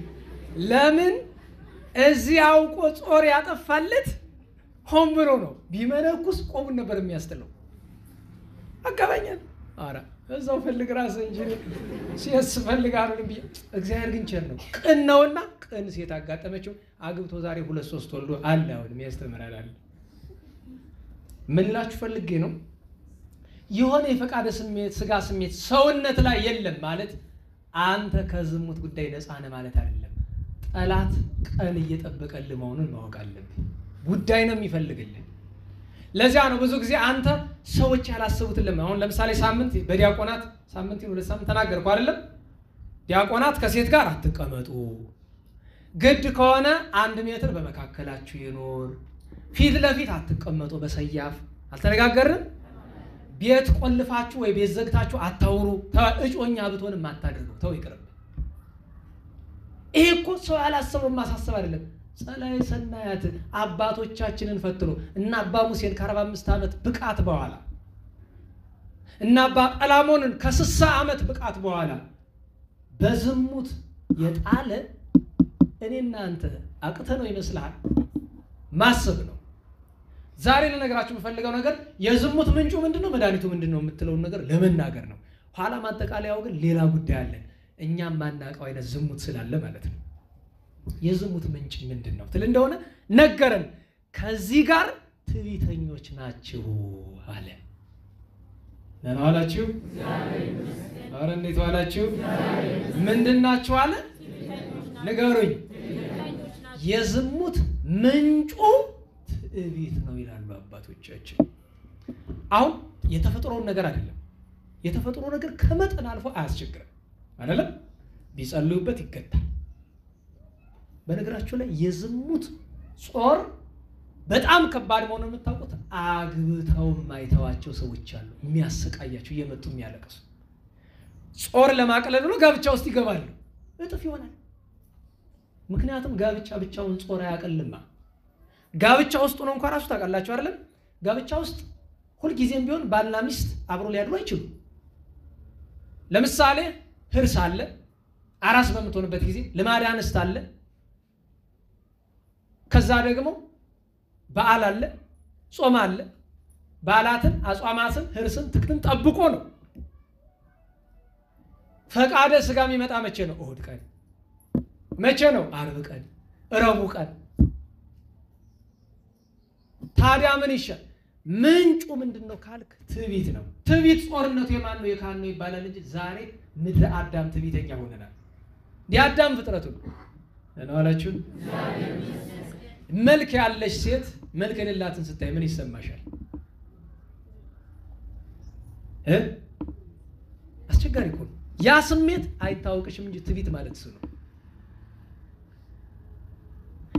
ገንዘብ ኑሮ ድሃ ስታይ ድሃውን ስትጸየፈው፣ ስትርቀው፣ ስትንቀው ትዕቢት የልብ ነው። ትዝህርት ተውዝፍት የአፍአ ነው። ትዝህርት ለወንድ ተውዝፍት ለሴት ይላሉ አባቶቻችን። ዛሬ ግን ተወራርሶ ሴቱም ባለ ትዝህርት ወንዱም ባለ ትውዝፍት ነው። ትውዝፍት ማለት ምንዝር ጌጥ ነው አይደለም? እንዴት ዋላችሁ? ወንድ ልጅ በአመንዝራ ጌጥ አያጌጥም አይደለም? ጠጉርህን እንዳልሆን አድርገህ ስትከረከመው እሱ የአመንዝራነት ጌጥ ይባላል። ጠጉርህን ሁልጊዜ መቼም አትሰሙኝም። እግዚአብሔር ይስጣችሁ። በእውነቱ መድኃኔዓለም ገሃነመ እሳት ይሰውራችሁ። አሜን በልጅ እሱም ታዲያ ገሃነመ እሳት መግባት ትሻል። ፀጉራችሁን ስትስተካከሉ ምንድን ቁርጥ ተቆረጡ ነው የምለው። በደንብ በለው። ኖርማል ቁርጥ ነው። አሁን እዚህ ስንት ኖርማል ቁርጥ አለ? የለም። እንዴት ያምራል መሰላችሁ? ጋኔን ያደረበት ሰው ህገወጥ ነገር ደስ ያሰኘዋል አይደል? ሴት ልጅ ራቁቷን ስትሆን ለመንፈሳዊ ሰው ያስደስተዋል? አረ በሞቴ ነገሩ የንታና አስታውሳችሁ የንታ ኃይለ ሥላሴ መምህራችን የንታ አልኳቸው። አቤት እንዲህ ዘመን ሴቶችስ ታገማሙ ታረቡም መኖሪያ አጣን እኮ አልኳቸው። እንዴት ስላቸው ሲሉኝ አይወጡም እሳቸው ቤተ ጉባኤ 50 ዓመት ሙሉ ተዘግተው ራቁታቸውን እየሄዱ በቃ እንዴት ብለን እንኑር? እና በጣም ክፎች ናቸው። አሃ ተሳስተዋል ማለት ነው አሉኝ። አዎ አልኳቸው። ይገርማል። አንተስ አሉኝ። እኔማ ምን አደረኩኝ? ስማኝ እንጂ አሉ። ራቁታቸውን ናቸው። አዎ ማን እያለ እንዴት አድርጌ አይንን ልከልክለው? አንተ አይንን መከልከል ካቃተ እንዴት እነሱን ትተቻለህ? ገብታችኋል? ልበሽ እያልኩ አይደለም። ራቁት ነገር ግን ትክክለኛ ትችት ነው። ለእኔ ለግሌ ግን ይጠቅማል አይደል? እሷ ራቁት ሆነች ብሎ ከማማት አይኔን ማረም ምድር እያዩ መሄድ ጥሩ ነው እኮ። እንዴት ዋላችሁ? ምድር እያዩ ለምን? ነገ አፈር መሆን ስላለ ምን ችግር እንቅፋትም እንዳይመታ ሴት ስትመጣ ጎንበስ ብለህ መሄድ አይደል? እስኪታረም ድረስ ወይ እስኪታጨድ ድረስ ሁለት አማራጭ አይደል ያለው? እንዴት ዋላችሁ? ለሁላችንም ሁለት አማራጭ ነው ያለን። የመጀመሪያ አማራጭ መታረም ነው። እሱ ካልተሳካ ሁለተኛው አማራጭ ምንድን ነው? መታጨድ ነው። አይቀርም። እሱ በጊዜው ጊዜ አይቀርም። መቼም የዝሙት ነገር ሲነሳ ባለፈውም ታስታውሱ እንደሆነ ነግሬያቸዋለሁ። በጣም ቸገረው በቃ እና አባቴ እኔ ዝሙት ሊገልኝ እንዲሁ በጣም እንዲሁ ፈቃደ ስጋ ቸገረኝ። እንዴት ሲሉት በቃ አይኔ ያያትን ሴት ሁሉ መመኘት ነው በቃ። እንደዛ አይደለም? በቀን ስንቲቱን ነው ወጭ ታውቁታላችሁና በቃ እሺ አሁን ቢያንስ ከኔ ጋር ስትነጋገር ከኃጢአት መከልከል ንስሐ ሊገባ ሴት ስታልፍ እየተቸገረ አይኑን አሰሩት። ትንሽ ቆይቶ አባታችን ሴት አለፈች አይደል? በምን አያት? ኧረ አይቻት አይደለም ታኳን ሄል ለምትሉት ታኳን ሰምቼ ነው። በልሽ ንስሐን እስክትጨርስ ብለው ጆሮ ላይ ጥጥ ይደፍናሉ። ትንሽ ቆይቶ እያወሩ አባታችን አይት ሴት አለፈች አይደል? በምን አወቅ? ሽቶዋ ሸተተኝ። የሽቶ ነገር ከተነሳ ዝሙት ቀስቃሽ ከሚባሉ ነገሮች ትልቁ ነገር ሽቶ ነው። ለዚያ ነው ሰው አፍንጫ የሚሄድ ነገር አትቀሙ። ሰው ቀርቦ በጣም ቀርቧችሁ ለመሳሳም ቀርቦ ካልሆነ ለሰላምታ ቀርቦ ካልሆነ በቀር እንደዚህ ቆመን እንዲሸተን አታደርጉ ባካችሁ። ጥሩ አይደለም በእውነቱ። ምክንያቱም የምትረጩት ሽቶ በራሱ ያልተባረከ ነውና እዚያ ሄዶ ወንዱ አፍንጫ ላይ ሲያርፍ ወይ የወንዱ ሴቷ ላይ ሲያርፍ አስቸጋሪ ነው። ስለዚህ የዝሙት ዛሬ ልነግራችሁ የምፈልገው ትልቁ የዝሙት ምንጭ ትዕቢት ነውና ሰው ከዝሙት ለመራቅ መፍትሄው ምንድነው ካላችሁ ብዙ አይነት መፍትሄ አለው። አንደኛው መፍትሄው ጸሎት ነው አይደል? እንዴት ዋላችሁ? አረ እንዴት ዋላችሁ? ምንም ነገር መፍትሄ የሚያገኘው በጸሎት ነው አይደለም? ስንጸልይና እግዚአብሔር ሲሰማል። አንደኛው እሱ ነው። ሁለተኛው አባቶቻችን መድኃኒት ብለው የነገሩን ስግደት ነው አይደለም? ጾር እንዳያስቸግር ሰውነትህ ፈቃዱ እንዲለየው ስትፈልግ መስገድ ነው። አብዝተህ መስገድ። ሶስተኛው መድኃኒት የትህትና ስራ ዋናው። አንድ ወንድማችን በቀኝ አቁማቸው በረከታቸው ይደረብንና የንታ ጥበቡ ወስመ ጥምቀቱ ገብረ መስቀል አባታችን በጣም ዝሙት አስቸገረኝ ምን ላድርግ ሲላቸው ምን እንዳሉት ታውቃለህ? ይገርመኛል እስከ ዛሬ ድረስ። ዲያቆን ነው። ቅዳሴ ሲገባ እንደምታውቁት እግር መተጣጠብ አለ አይደል? ትህትና ስራ። ዛሬ ግን እንጃ መንበረ መንግስት ይኖራናል እንጂ ሌላ ቦታ ጠፍቷል። ዲያቆናት እግር ተጣጠቡ። ጌታ ተናግሯል። አንተ ሙሰ ትብሉኒ ሊቅነ ወእግዚእነ ወሰናየ ትብሉ ስመ ከማሁ አነ። ጌታ መምህር ትላላችሁ እናንተ ነኝ፣ ትክክል ናችሁ ነኝ። ወሶበን ዘአነ እንከ ሊቅክሙ ወእግዚእክሙ፣ እኔ ጌታና መምህራችሁ ሲሆን ሐጸብኩክሙ ገሪክሙ፣ እግራችሁን አጠብኳችሁ። አንትሙኒ ደልወክሙ ትሕጽቡ እግረ ቢጽክሙ፣ የባልንጀሮቻችሁን እግር ማጠብ አለባችሁ ብሎ እስመ አርአየ ወሀብኩክሙ፣ ምሳሌነቴን ሰጥቻችኋለሁ አለና ብፁዓን አንትሙ እመገበርክሙ፣ ከሰራችሁት ምንድናችሁ? ብፁዓን። 10ኛው ቃለ ብፅዓን ይሄ ነው። 9 በማቴዎስ ወንጌል ምዕራፍ 5 አለ። 10ኛው ይሄ እግር ማጠብ ቃለ ብፅዓን ነው። ምን ይባላል? የትህትና ስራ። አይ ያምናው ነገር ተመለሰ። ዛሬ ማታ እግር እናጥባለን ሁላችን። በቃ ጥያቄ የለውም፣ መሞከር ነው። ሊቃውንቱ ቤታችሁ እርስ በርስ መተጣጠብ ነው። ምን ችግር አለ? እናንተም እንደዚህ እህትን፣ ወንድምሽን፣ እናትን፣ አባትን፣ ትዳር ካለ ሚስት፣ ባል ማጠብ ነው። ከሌለህ ደግሞ ብቻህን የምትኖር ከሆነ እዘን ወይ እንዳባብሰ ከጎረቤት ኳኳኳ ምንድነው እስቲ እግራችሁ ልጠባችሁ ነው የሚልህ። እስከዚያስ ግድ የለም። ኋላ ምን አሉት? እግር ጠብ። በተለይ አሉት የታናናሾች እግር ጠብ ማለት ከምን አግኝተውት ይመስላችኋል? የመጽሐፍ ቃል ነው። በቅዱሳን ሊቃነ ጳጳሳት ሐረገ ትውልድ ላይ በግብፅ አንድ ሊቀ ጳጳስ አባ መቃርስ የሚባሉ ነበሩ። 40 ዘመን በረሃ ኑረዋል በተጋድሎ። ፓትርያርኩ ነው ተሹሞ ከሰው ጋር እንዴት ብሎ ይገናኙ? ፈቃደ ሥጋ 40 ዓመት በተጋድሎ የኖሩ አባት እንዴት ብሎ ይገናኙ? በጣም ሲጨንቃቸው አንገታቸው ዝቅ አድርገው አንድ ባህታዊ ዘንድ ጻድቅ ሰው ሄዱና አባቴ እባክዎ ያለ መጠኔ ፓትርያርክ አደረጉኝ፣ እንዴት የሰው ጋር ልገናኝ? ፈቃደ ሥጋ እንስሳዊ ጠባይ አስቸገረችኝ። በምን ላጥፋት? ሰገድኩ፣ ጾምኩ፣ ጸለይኩ፣ አካልን ሁሉ ታገልኩት፣ አልቻልኩም። ምን ይሻላል አሏቸው። ልጅ እቺ እንስሳዊ ጠባይ ከትህትና በቀር በምንም አትጠፋም። ስለዚህ የትህትና ስራ ናቸው። ፓትርያርኩ ምን ያደርጋሉ? ቀን ቀን ሲፈርዱ ሴቶች ይሉና መሸጥ ሲል ቆሻሻ ልብስ ለብሶ የቤቱን ጠራጊ ይመስሉና ጠቅላላ የመነኮሳትን የሌሎችን ጳጳሳት ቤት መጥረግ ቆሻሻውን። ይሄ ሽንት ቤት ነሽ ምንድን ነሽ ምንም በቃ ሌሊቱን ሙሉ ሲጠርጉ ውሃ ለቸግረው ሲቀዱ ጠዋት ትጥፍጥብ ብለው ልብሳቸውን ለባብሰው እንደገና 2 ዓመት በዚህ ተጋድለው ያችን እንስሳዊ ጠባይ ጠፋችላቸው። ስለዚህ የትህትና ስራ ይሄ ሁሉ ሆኖ እምቢ ቢልህሳ ይላሉ። በተለይ ለወንድ ልጅ ምን አሉኝ ነታ መምህራችን እንታ ከንፈ ገብርኤል ይሄ ሁሉ ሆኖ ግን አንዳንዴ እምቢ ይላል። ይሄን ጊዜም አሉ ማልቀስ። ደህና ዋላችሁ? እንዴት ዋላችሁ? አንድ ሰው ዝም ብላችሁ ከምትለምኑትና አልቅሳችሁ ከምትለምኑት የትኛው ያራራዋል? ሰው አልቅሶ ከለመነ ተሸንፏል ማለት ነው፣ ተረቷል። እግዚአብሔርን አልቅሶ ምን እናንተ ዝም ብለሽ እዚህ አይነሽ የምታንጠበጥዩን ያን የውሸቱንንም አይደለም። የእውነት በእግዚአብሔር ፊት ራስን ማዋረድ የሚባል ነገር አለ አይደል? በእግዚአብሔር ፊት ራስን አዋርዶ ጌታዬ እኔ አልቻልኩም ብሎ ማልቀስ። አንድ ቀን ሊሆን ይችላል አልቅስ። ከገሃነመ እሳት በገሃነመ እሳት በግድ ከማልቀስ ዛሬ በፈቃድ ማልቀስ ይሻላል።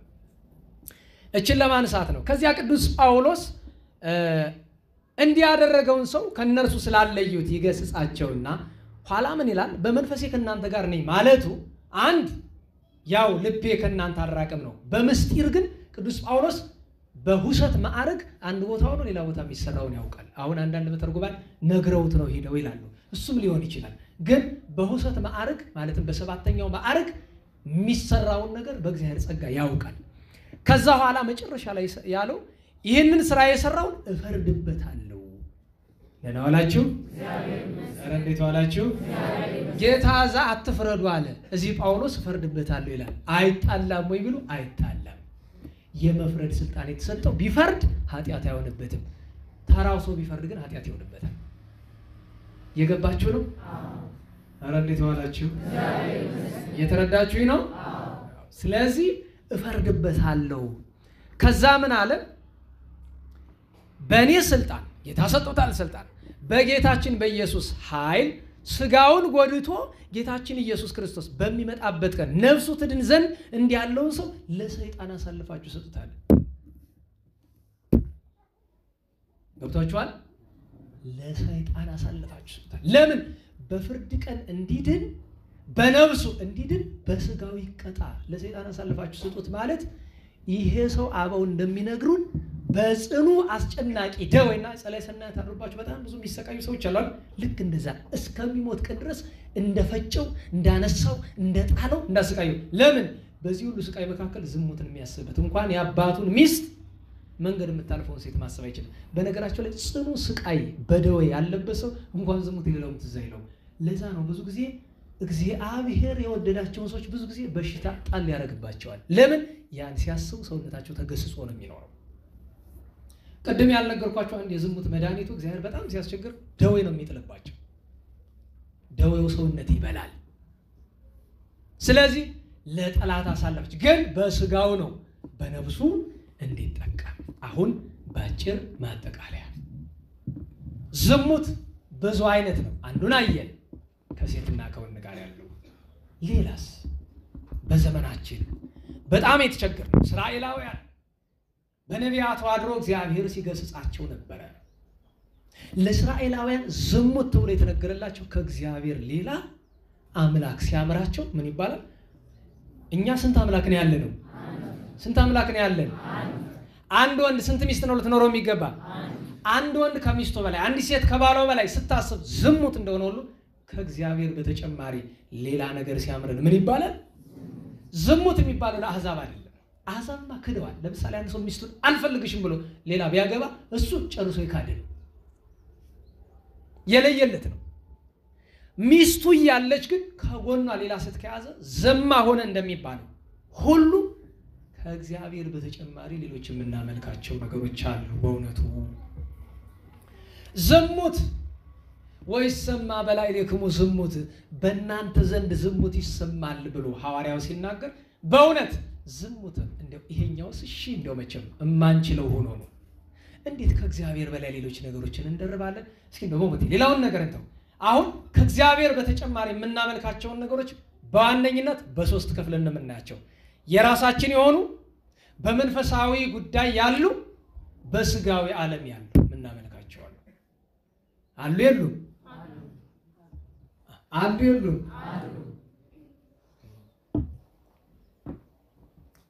ያው ቅርታ አድርጉልን ወገብ ያመመ በራሳችን ዙሪያ የምናመልካቸው ነገሮች ደጋግሜ ተናግሬያለሁ። እግዚአብሔር ይስጣችሁ። አትሰሙኝም አውቃለሁ። ትሰማላችሁ? ትሰሙኛላችሁ? ስለዚህ እዚህ በኋላ እነዚህን ትታገላላችሁ። አዎ ብለህ ዝም እንደገና ትታገላላችሁ። አትታገሉም? በል ንገረኝ። መልካም። አንደኛ ጉልበት አይመስልም አይደል? አሁን በእውነት እስቲ እንደው በሞት እንደው ጉልበቱን የማያመልክ ሰው ማን አለ? ኃይሌ እግዚአብሔር ነው ምናምን ማለት አይደለም። ኃይሌ ማን ነው? እንዴት ዋላችሁ? ኃይሌ ማን ነው? ይህንን ቃል ብትናገሩ ፋይዳ የለውም። ቁም ነገሩ በአንተ ላይ ጠላት አንዳች ነገር ሲፈጽም እግዚአብሔርን ተማምነህ አንተ ሳትበቀል ለእግዚአብሔር ከተወከው ያኔ በትክክል ኃይል እግዚአብሔር ነው። ቢመታህ አትመልስለትም? በል ንገረኝ። ወይ መልሳለሁ ወይ አልመልስም በለኝ። ቢመታህ ትመልሳለህ አትመልስም? ቢሰድብህ ትመልሳለህ አትመልስም? ስለዚህ ማንን ነው እያመለክ ያለኸው? ሁለተኛ ገንዘብ ገንዘብ የማን ነው? እንዴት ዋላችሁ? ገንዘብ የማን ነው? አረ ንገሩኝ። ከልባችሁ ነው? እርግጠኛ ናችሁ? ይኸውልህ እየቀነሰ ይመጣል። ፈርተ ነው አይደለም? ምንም አምጣ አልልም እባክህ። አንተ የእግዚአብሔር ያለው እንኳን ያንተ ገንዘብ ምን ያደርግልናል? ገንዘብ የእግዚአብሔር ነው አይደለም? ንገረኝ። እርግጠኛ ነህ? እሺ አሁን እኮ ያቺ ፍርሃት አለች። ባለፈው ያ ልጅ አለ 20 ሺህ ብር ልትቀማ የነበርከው ከኪሳችሁ ያለውን ሁሉ ስጡ ይላል ብለን አልልም። ግን ምን መሰላችሁ? ገንዘቡን የሚያመልክ ሰው ምንድነው መገለጫው ካላችሁኝ ከ11 አስራት ከ9 በመጽዋዕት አያወጣም። ገብታችኋል? አስራት የሚበላ ገንዘቡን የሚያመልክ ነው። ምጽዋት የሚበላ ገንዘቡን የሚያመልክ ነው። በገንዘብ ትመካለህ። እውነት ለመናገር የሆነ ነገር ስታስብ ኪስ ባዶ ከሆነ ይጨንቃል አይጨንቅህም? አረ ንገሩኝ። ለምን? አለ ገንዘቡ መኖር የምትችል አይመስልህም? ያንተን ብቻ እኮ አይደለም የምነግርህ የራሴንም ጭምር እኮ ነው። ለውጥ የለውም። ያው እኮ ከአንተ በምን ይሻላለሁ ልንገርህ ብዬ ነው እንጂ እኮ የራሴንም ራሴንም እየገሰጽኩ እኮ ነው። ሌላ በጣም ብዙ የሚመለክ ነገር አለ። እህቶቻችን ቅድም ያልኳችሁ መልካችሁ ምናምን እንደው በነገራችሁ ላይ ሁሉ ጊዜ ላለው በዚህ ዘመን እኮ ቆንጆ ሴት የለም። ቆንጆ የለም። ለምን መሰላችሁ? ኦሪጂናል ዋና ቅጂ ነው የሚባለው። ዋና ቅጂ የሚባል ሴት የለም። ሁልሽ ቢያንስ ቢቀር የሆነች ምናምን ትቀበያለሽ። ይሄ ኦሪጂናሊው አይገኝም። የት ነው የሚገኝ? ገጠር አይደለም። አሁን ወረዳው ተበላሽቷል እንጂ ገጠሩ ደግሞ ይጃላቀም በቅርብ ተበላሽቶ ይሆናል። ምንም ማትቀባ እንደው ጥሩት ያለ ሁሉ ጊዜ ላለው አለቃ የነበረች ሴት ሐኪም ቤት ሄዳ የቆዳ ስፔሻሊስት ሲመለከተው እንግዲህ ሰው ትልቅ ሰው ናት እኮ እንደውም በእድሜ ትንሿ ነው። እንደዚህ ይቆነጥጣል አለ ምን እና ገርሞት እኮ ነው። ምን አይነት ቆዳ ነው ያለሽ? ምንድነው ሚስጥሩ ሲላት፣ አረ እኔ ምንም አድርጌ አላውቅም። እስኪ ንገሪኝ ዝም ብለሽ አላት። በህይወቴ በሳሙና ታጥቤ አላውቅም። በውሃ ብቻ ነው የምታጠበው። ምንም ነገር ተቀብቼ አላውቅም። ምንም ነገር ኦሪጂናል ማለት ይሄ ነው አይደል? ምን መልክ አለ በእውነቱ? የእውነቴን እኮ ነው። በዛ ላይ ለምን መሰለህ? ለማማር ያለ ቦታው ማማሪያ ጊዜ እኮ አለ አይደል? የለውም? አንዲት ሴት በሙሽርነቷ ጊዜ ታጌጣለች። መልካም ትውፊት ነው አይደለም? በበዓላትም በስርዓቱ በወጉ ቢያጌጡት ጥሩ ነው አይደል? ባይሆን ሴቱ በሴቱ ሆኖ ነው የሚያከብር አይደል? ታዲያ እዚያው ለምሳሌ የመስቀል ቀን ሴቱ ወንዱ ተቀላቅሎ ቤተክርስቲያን ስርዓት ያላት ቤተክርስቲያን ወንድና ሴት ተቀላቅሎ ለምንድን ነው ሴቱ ባንድ ወንዱ ባንድ የማይሆነው? ደህና ዋላችሁ?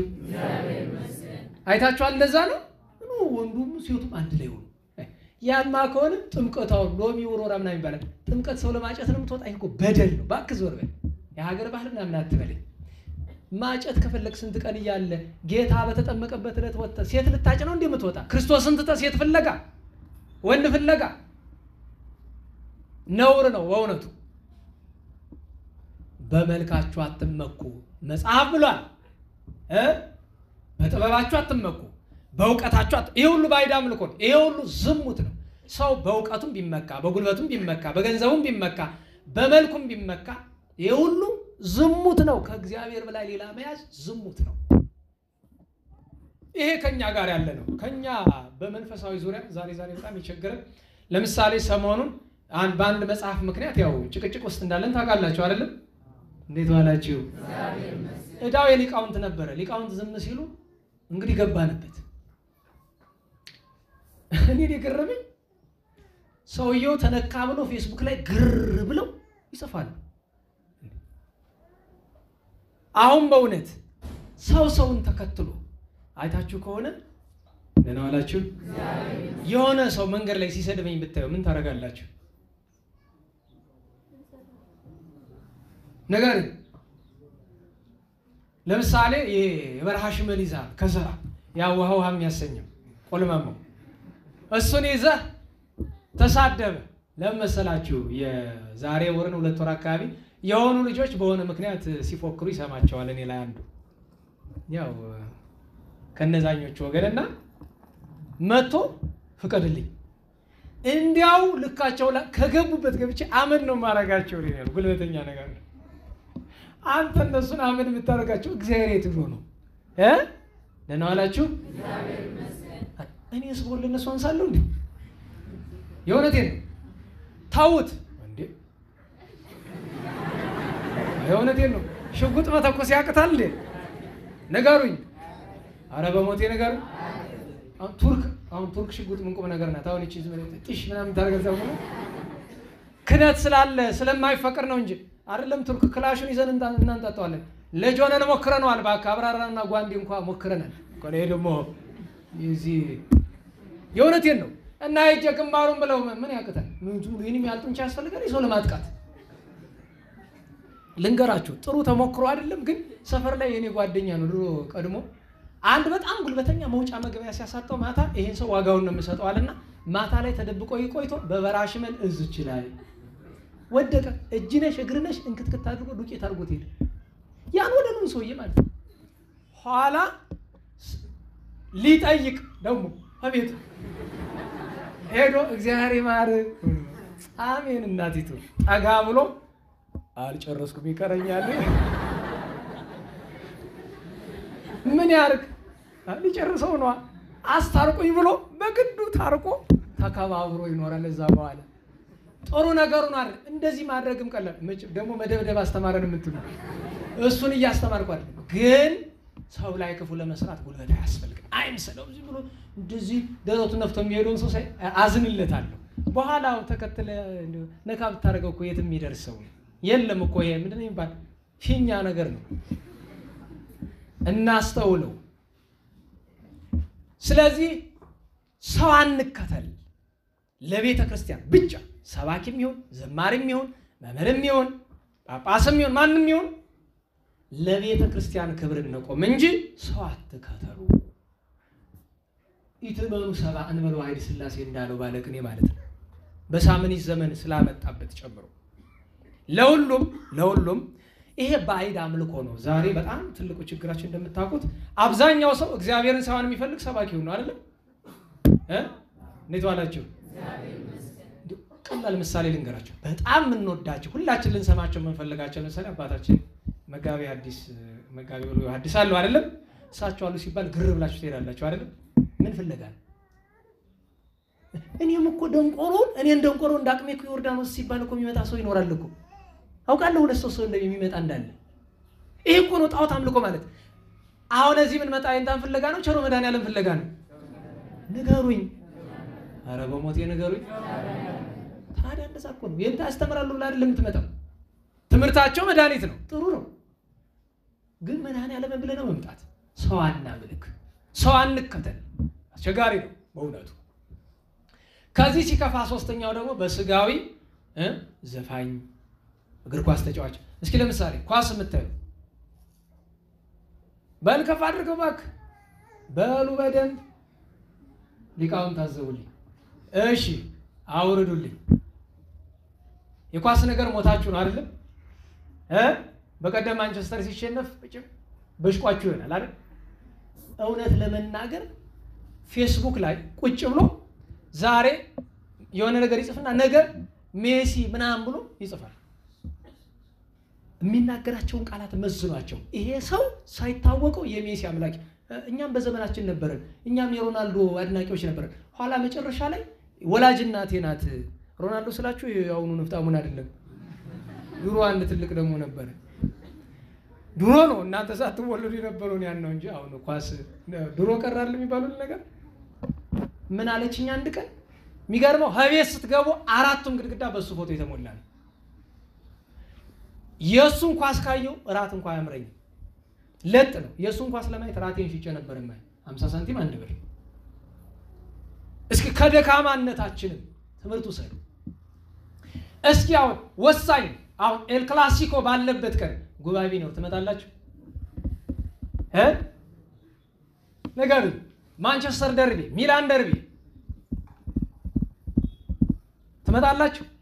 የዓለም ዋንጫ ወይ የአውሮፓ ዋንጫ የመጨረሻዋ የፍጻሜ ቀን ላይ ሰዓቱና ጉባኤ ቢገጥም እንመጣለን። እሱ ነው ሳናውቀው። ከዚህ ሁሉ የከፋው የምናመልከው ነገር እንደው ታውቃላችሁ? ፖለቲካና ዘር። እስቲ አማራ ይሆናችሁ አሁን ለምን አሁን ስለተተቸ እሺ ትግሬ ሆነ በጣም ይሄው ተበላዋለህ። እዛው ነው አማራ ነኝ ቢል እንደሚበላው ዝም ትግሬ ነኝ ቢል ይበላል። ያው የታወቀ አይደል? ለምን ሰዎች እኔ እንዲህ ነኝ ከማለት አልፈን ሌሎች በመሆናቸው ምክንያት ለምን እንጠላቸዋለን? ለምንድን ነው ሰው ትግሬ ነኝ ብሎ አማራ ነኝ የሚለውን የሚጠላው? ለምንድን ነው ሰው አማራ ነኝ ብሎ ትግሬ ነኝ የሚለውን የሚጠላው? ለምን? ለናላችሁ ኦሮሞ ፈርስት በሉ እስቲ በል አማራ ፈርስት። ያሬ የዘመኑ ፖለቲካ ኦሮሞ ፈርስት። ከሁሉ ቀደም የምንድን ነኝ? ኦሮሞ ነኝ። ከሁሉ ቀደም የሚቀድም አማራ ነኝ፣ ትግሬ ነኝ። ዝም ብሎ በሌላ አነጋገር አትወዷትም። ዝም ብለህ ከሁሉ በሚቀድም ደንቆሮ ፈርስት አትልም አይደለም? የእውነቴን እኮ ዘሩን የሚያመልካለ፣ ፖለቲካ የሚያመልካለ። እኔ በነገራችሁ ላይ እኔ የሚያስገርመኝ ከቲፒኤልኤፍ ጋር ቁጭ ብሎ ሲልጠን ከርሞ ዛሬ ብልጽግናው ጋር የሚልጠን አለ። ነገ ቲፒኤልኤፍ ይመጣ፣ ቲፒኤልኤፍ ጋር እንደገና ይመጣ። ከሄደው ከመጣው ጋር የሚያመልክ ማለት ነው። የእንትን አይታችኋል? 1 ለ5 1 ደረጃጀት ይባላል አይደል? ነገሩኝ እንጂ ምን ችግር አለ? 1 ለ6 ብናደርገው? አይ መመሪያ ወርዷል 1 ለ5። ይሄ ሃይማኖት ህግ ነው። ከተመቸኝ እኔ 1 ለ10 ባደርገውስ ምን ችግር አለ? ገብታችኋል? ከአምልኮታችን ብዛት ለምሳሌ መለስ ዜናዊ ነፍሱን ይማርና አሜን በሉ። ነፍሱን ይማር እንጂ እንኳን እሱ የሂትለርንም ነፍሱን ይማር። ምን ችግር አለ? እኛ ክርስቲያኖች አይደለም? ልብ በሉ። ሰውየው ምን ይላል መሰላችሁ? ኪራይ ሰብሳቢ አለ አይደል? ደህና ዋላችሁ? ለምሳሌ ነው ኪራይ ሰብሳቢ ነኝ አይደል? ነኝ። የት ብትል ወላጆች ቤት ያከራያሉ፣ ከዛ እንሰበስባለን። ኪራይ ሰብሳቢ ማለት ያለ ሰውየው የሆነች እንግሊዘኛ ቃል አየን። ያችን እንግሊዘኛ ቃል ከዛ በኋላ ምድረ ካድሬ ምን አለ? ኪራይ ሰብሳቢ። ይሄኛው ሰው እየመጣና ደግሞ ጁንታ አለ። አሁን ምድረ አዳ ምንድነው የሚል? ምንድነው ጁንታ? ራሱ አያውቀውም እኮ። የሚገርም ጁንታ ምንድነው አያውቀውም። ይሄ ነው ፖለቲካ ማምለክ ማለት። ሰውየው የሆነ ነገር ሲናገር ተሳስቶም ሊሆን ይችላል እኮ። ጁንታ ምን ማለት ነው እንጂ በቀደም ዕለት አንድ የቤተ ክህነት ሰው ራሱ ኢንተርቪው የተደረገለት አይ መቼም እሳት ነው የሚበላው ይሄን ቄስና ዲያቆን ሁሉ የፖለቲካው ተለጣፊ አይደል ጠቅላላ ጁንታው እያለ ያወራል። ሁሉ ወንድሜ ሰዎች የሚሉትን ተከትለ ካልክ ሳታውቅ አምላክ ይሆናል ማለት ነው። ደህና ዋላችሁ? ክርስቶስ ሁልጊዜ ያስተማረባት የኖረለትም በገዛ ፈቃዱ የሞተለትም ፍቅር ነው አይደለም? ፍቅር የሚል ሰው የክርስቶስን ቃል የሚደግም የለም። የፖለቲከኛ ቃል ተደገማል ለሁሉም። እባካችሁ ከእግዚአብሔር ውጪ ሰው አናምልክ አንከተል ለማለት ነው። የሥላሴ ቸርነቱ የእመቤታችን ጣዕመ ፍቅር የቅዱሳን በረከት ይደርብን። የሳምንቱን ቅዱሳን ስም ላውሳና ልጨርስ ሰዓት ለመጠቀም ያክል ዛሬ 19 ነው፣ በ12 ነው ተገናኝተን የነበረ። በ13 ቅዱስ ባስልዮስ ዘቂሳርያ። እችን ነገር ልብ ብላችሁ ስሙ። ሰምታችሁኛል? አረ እንዴት ዋላችሁ?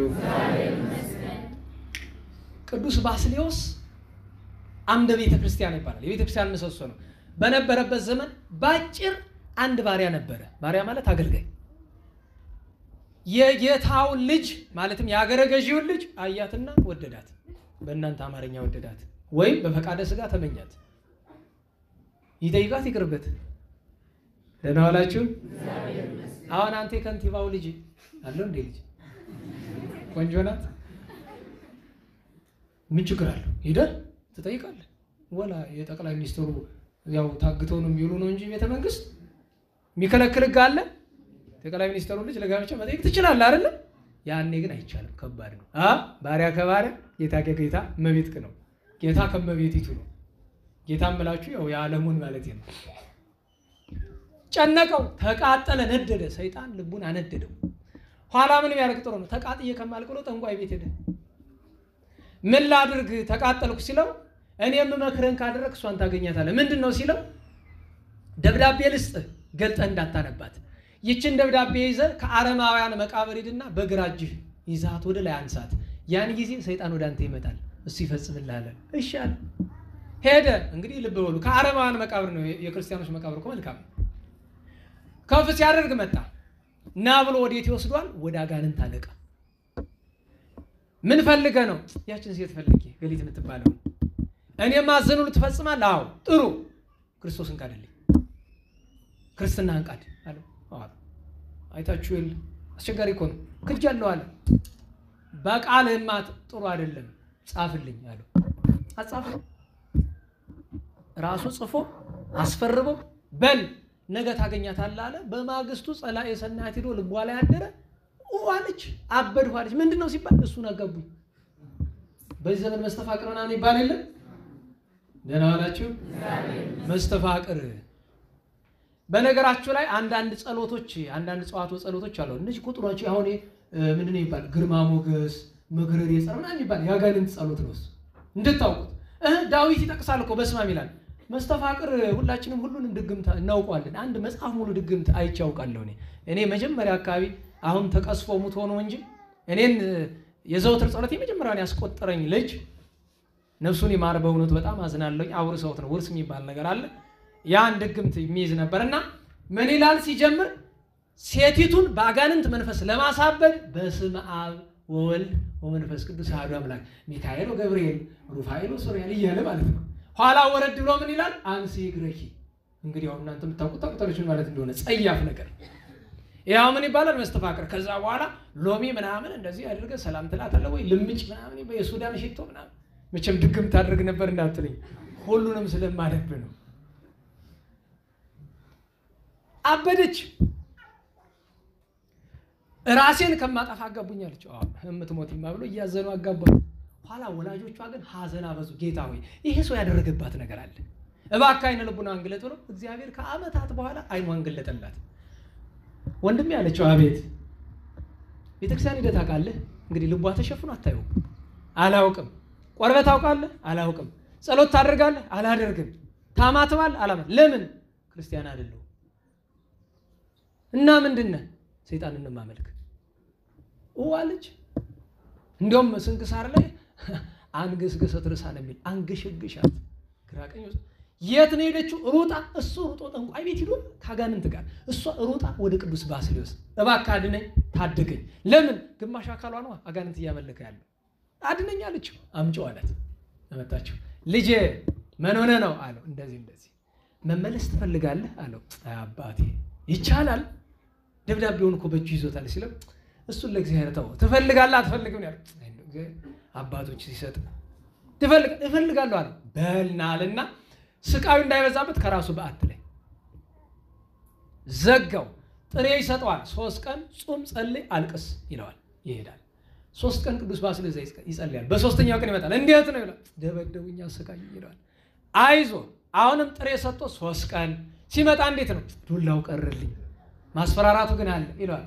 አሁንም 3 ቀን ተመልሶ እንዴት ነው? መልካቸውን አላይም ድምጻቸውን ብቻ ሰማለሁ እያለ 13 ቀኖች 39 ይሆናል።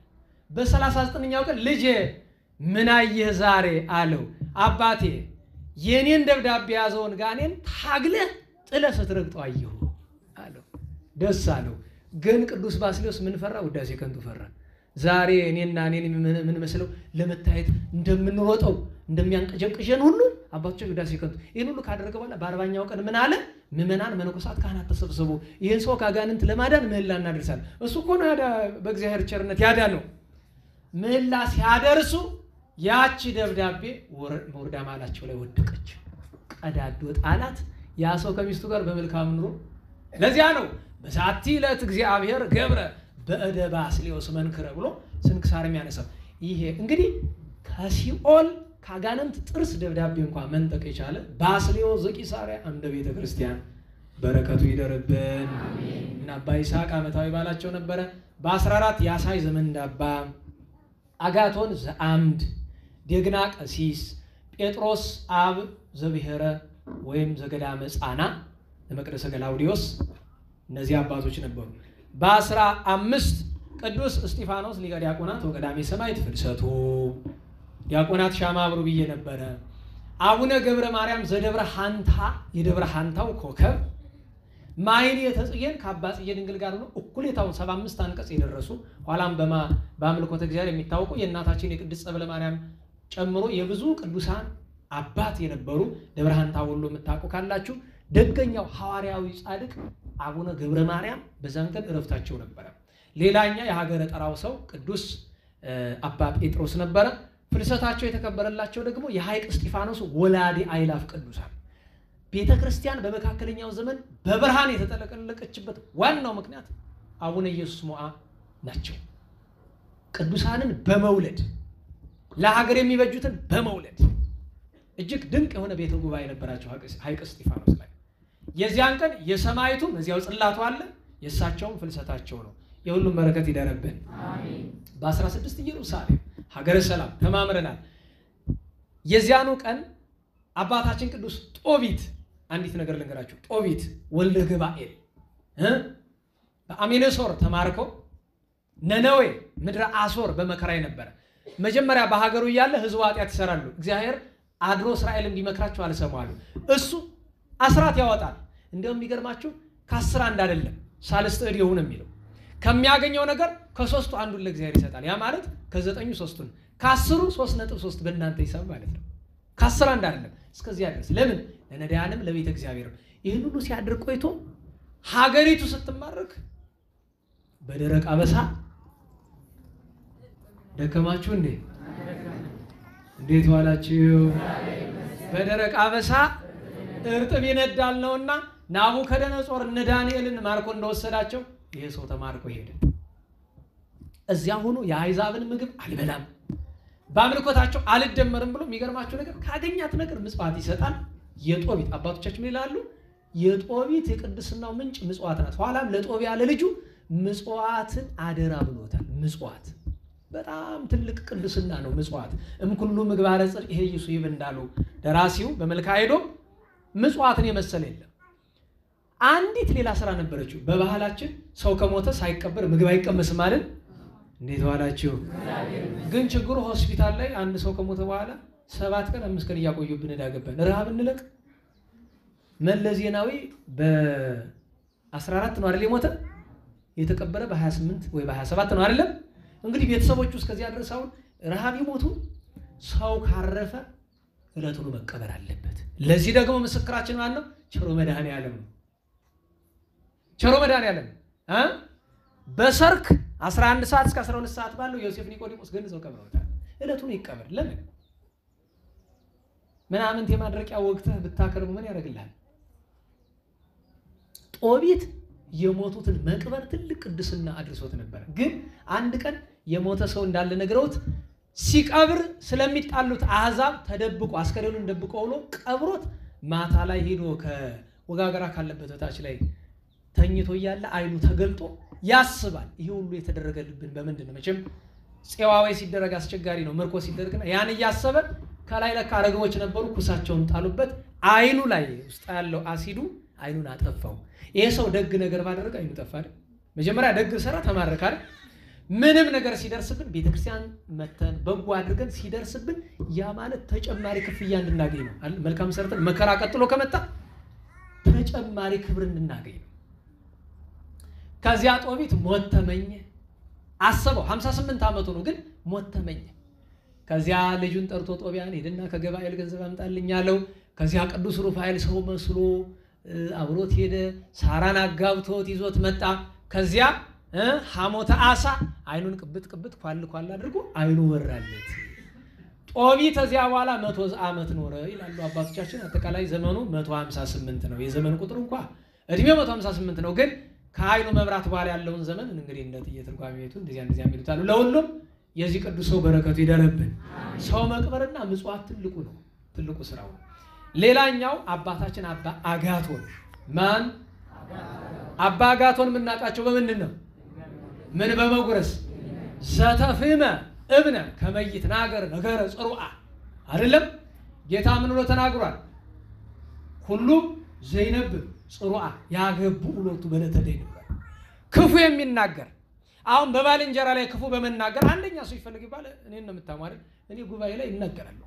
በዚህ ተግሳጽ ተናገርክ ዘለፋ ተናገርክ ሁሉ በኃጢአት ይበላና የሚጠይቀኝ እንጂ ሁሉ ዘይነብብ ጽሩዓ ማለት አመፀኛ ንግግር የሚናገር ሰው በሙሉ በተለይ በእግዚአብሔር በቤተክርስቲያን በወንድሙ ላይ ሁሉ ሥላሴ በፍርድ ቀን ይመልሱለታል። ስለዚህ ክፉ ላለመናገር ድንጋይ ጎረሰ። 15 ዓመት ኑሮ በኩሌታው ዘመን ሰይጣን እሱን ለማናገር ብዙ ሞከረ። መጨረሻ ላይ ግን መናፍቅ ነህ ቢለው ድንጋዩን አወጥቶ መናፍቅ አይደለሁም ብሎ ዙሮ ጎርሶ። የዚህ ቅዱስ አንድ የሚገርመኝን ነገር ብቻ ልንገራችሁና ሌላውን ሌላ ቦታ እንተርከዋለን። አባታችን ቅዱስ አጋቶን እንቅብ ይሰፋል። አምና ይሁን ታሻምናም ተርከላችኋለሁ። እንቅብ ይሰፋል። እንቅብ ታውቃላችሁ አይደል? ታውቃላችሁ? የእውነት ምን አይነት ነው? አይተጋ ስፌት እንቅብ እኮ መስፈሪያ ነው፣ እንደሚዛን እንደ ኪሎ ማለት ነው እኮ። ስንት እንቅብ ነው የሚባለው? ሰፍቶ ገበያ ሄዶ ቂጣ ገዝቶ ሽምብራ ቂጣ ነው ቀድሞ ይገዙ የነበረ ያችን ገዝቶ የተረፈው ለኔ ቤት ይሰጣልና አንድ ቀን 5 እንቅብ ሰፍቶ ሲሄድ መንገድ ላይ ቁስልስልስል ያለ የኔ ቤት ያገኛል። ሲያልፍ ስመ እግዚአብሔር ይጠራበታል መጾተኝ ብሎ። አባ አጋቶን ባህታዊ ነው። ምን አለ ወዲያው እንቅቡን ሊሰጠው ሲል አይ እንቅቡን አልፈልግም ለምኜ ከማገኝበት ቦታ ተሸክመ ወሰደኝ አለው። አካሉ ቁስልስል ያለ ነው። ደህና ዋላችሁ። ሳንቲም ለመስጠት እጃቸው የቆሰለ እኮ ነው። እንዴት ነው የሚሰጥ? ከፍ አድርገህ ጣል አይደል? ወይ ደግሞ ዞር ብለህ ወይ ደግሞ ጓደኛን ጠርተህ እስቲ እዛ ስትልኝ ቸኩዬ ምናምን አውቃ አመካኝተህ እሺ ብድግ አድርጎ እንቅቡን በዚህ እሱም በዚህ ተሸክሞት ሄደ። ሀጎንህ አኑረኛለሁ። ሀጎንህ አኑረ ማን ይዘከረው? ኋላ አንዱ እንቅብ ተሸጠ። ስለ እግዚአብሔር ይለዋል ሰጠዋል። ሁለተኛው እንቅብ ይሸጣል። ስለ እግዚአብሔር ሰጠዋል። 5ቱን እንቅብ ስለ እግዚአብሔር እያለ ወሰደበት። ቅር አላለውም። እኛ አንሰጥም። ብንሰጥ እንኳን ይሰውዬ እንደው ነው ምን ላድር። ኋላ ጨርሶ ተመስገን ብሎ ፈጣሪውን አመስግኖ አባ አጋቶን ሊመለስ ሲል ይለዋል። ኖሩሎ ምንድነው ሲለው እንዴ ስንኳ ሰው ዕቃን ሃኖሩበት ሃነሱበት ቦታ ነው የሚመልሱት አይደለም እንዴ መልሰኝ እንጂ ወደ ቦታ ያዚ ተይኝ ሲል ነው እሺ ብሎ ተሸክሞ ሃነሳበት ቦታ ላይ ደርሶ ይወርድልኛል ብሎ ቢጠብቅ አልወርድም አለ። እዚህ በፊት የእንትን አለ አይደለም ይሄ የቀበሮ የእባብና የሰው ታሪክ የሚባል አለ አይደለም? ሰውና እባብ ወንዝ ሊሻገሩ ግጥም ነው ነገሩ። ግጥሙን ረስቼዋለሁ። እባቡ ፈራ፣ ምክንያቱም ውሃው ይዞት ነው የሚሄድ ወይ መርዝ ተቀላቅሎ ይገለዋል። ኋላ ምን አለው? ሊሻገር ሲል ያኛው ቅንፍ ቅንፍ ሲያደርግ አሻግረኝ አለው። እንዴት አርጌ አለው። አይ ይሆናል በምትለው ወገቤ ላይ ሊጠምጥም ሲል አይ እሱማ ያሰጥማል ሲለው ራስ ላይ ጠምጥመኝ አለው። ያ ሞኝ ሰው ራሱ ላይ እባቡን አስሮ እንደ ዘመኑ ሰው ማለት እኮ ነው አይደል? መናፍቅ ስትከተል እኮ እባብ ራስ ማሰሪ ነው። ራስ ላይ እባቡን አስሮ ተሻግሮ በሉረድ ሲለው አይ ራስ ተመችቶኛል አልወርድም ቢለምነው ኋላ ማን ትመጣለች? ቀበሮ ምን ሆናችሁ ነው? ይኸው እንዲያርግ ያዝኝ ባሻግረው አልወርድም ማለት አንተስ ምን ሆነን ማትወርድ? አይ ተመችቶኛል አልወርድም። አረ እንዲያው ፍረጅን እኔ እንድፈርድ ትፈልጋላችሁ ነው? አዎ አንተ ታምናለህ፣ አንተም በእኔ ፍርድ ታምናለህ። ጥሩ እንግዲያውስ ፍርድ ላይና ታች አይመችም፣ ጎን ለጎን ቆሙልኝ ምላል። እባብ ብልጥ ነው ይባላል አይደል? ሞኝ ሆነ ወረደ። ኋላ ሰውየው ምን ይላል? ፍረጅ እንጂ ይላል። አንተ እባቡም ከእግር በትሩም በእጅ ምን ፍርድ ትፈልጋለህ? ቀጥቅጦ ገደለው። ኋላ ዋጋዬ ምንድን ነው አለችው። ዋጋሽማ ምን የመሰለ ሙክት ነው፣ የበግ ሙክት ነው አላት። መቼ? በዚህ ቀን በዚህ ሰዓት እዚህ ቦታ ጠብቂኝ ሲላት አይ የምንገናኘው ከኔ ቤት በር ላይ ነው አለችው። የቀበሮ ቤት እንዴት ያለ ነው? ከዛ በተባለው በቀጠሮ ታማኝ ነው ይዞ መጣ። ግን እየቀረበ ሲመጣ የያዘው ነገር ምኑን በጋ አይመስልም። ትንሽ ቀረብ ሲል ውሻ ነው። ያዝ ብሎ ቀበሮ ውሻ ጠላቶች አይደሉ? ሀበር ላይ ሆና ለሰው ሞት አነሰው አለችና ወንዷ ሳትቀደም ቀድማ ገባች ከጉድጓዷ ነው። ማጠቃለያው ለሰው ሞት አነሰው በዛ ምክንያት ተባለ ይባላል። አስቸጋሪ አልወርድልም አለው አባ አጋቶን። እሺ ብሎ ቀጣለ። ተመቸው። እሱ ምን አገባ? በቃ ይመቸው። ፍቅር አይደለ? ኋላ ግን ቅልል አለ። ወረደልኝ ብሎ ቢያይ መሬት ላይ የለም። የት ላይ ነው ያለ? አየር ላይ ተንሳፎ ቢያየው ብርሃን ለብሶ ብርሃን ተጎናጽፎ ክንፉ ቅና ግራና ቀኝ ተዘርግቶ ልካ ቅዱስ ሚካኤል ንዳይ መስሎ እየፈተነው ምጽዋትን አሳርግልሃለሁ ብሎት ይባል አባ አጋቶን። ለዚያ ነው ሰላም ለአጋቶን አምሳለ በቀልት ዘፈረ ክምረ ክምር ጽድቅ እስከ አስተራይ ያለው ሊቁ ለዚህ ነው። በረከቱ ይደርብን። የ18 ተተርኮ ማያልቅ ስማቸውን ብቻ በጠቅስ እንኳን 21 ይደርሳል። ቅዱስ መስቀል ተከታታይ እናከብረዋለን ብያችኋለሁ። አንደኛ በሉ። ሁለተኛ አቡነ ኤዎስጣቴዎስ ጻድቁ፣ ሶስተኛ አቡነ አኖሪዎስ ዘደብረ ጽጋግ ወይም ዘደርብ ጽጋጋ፣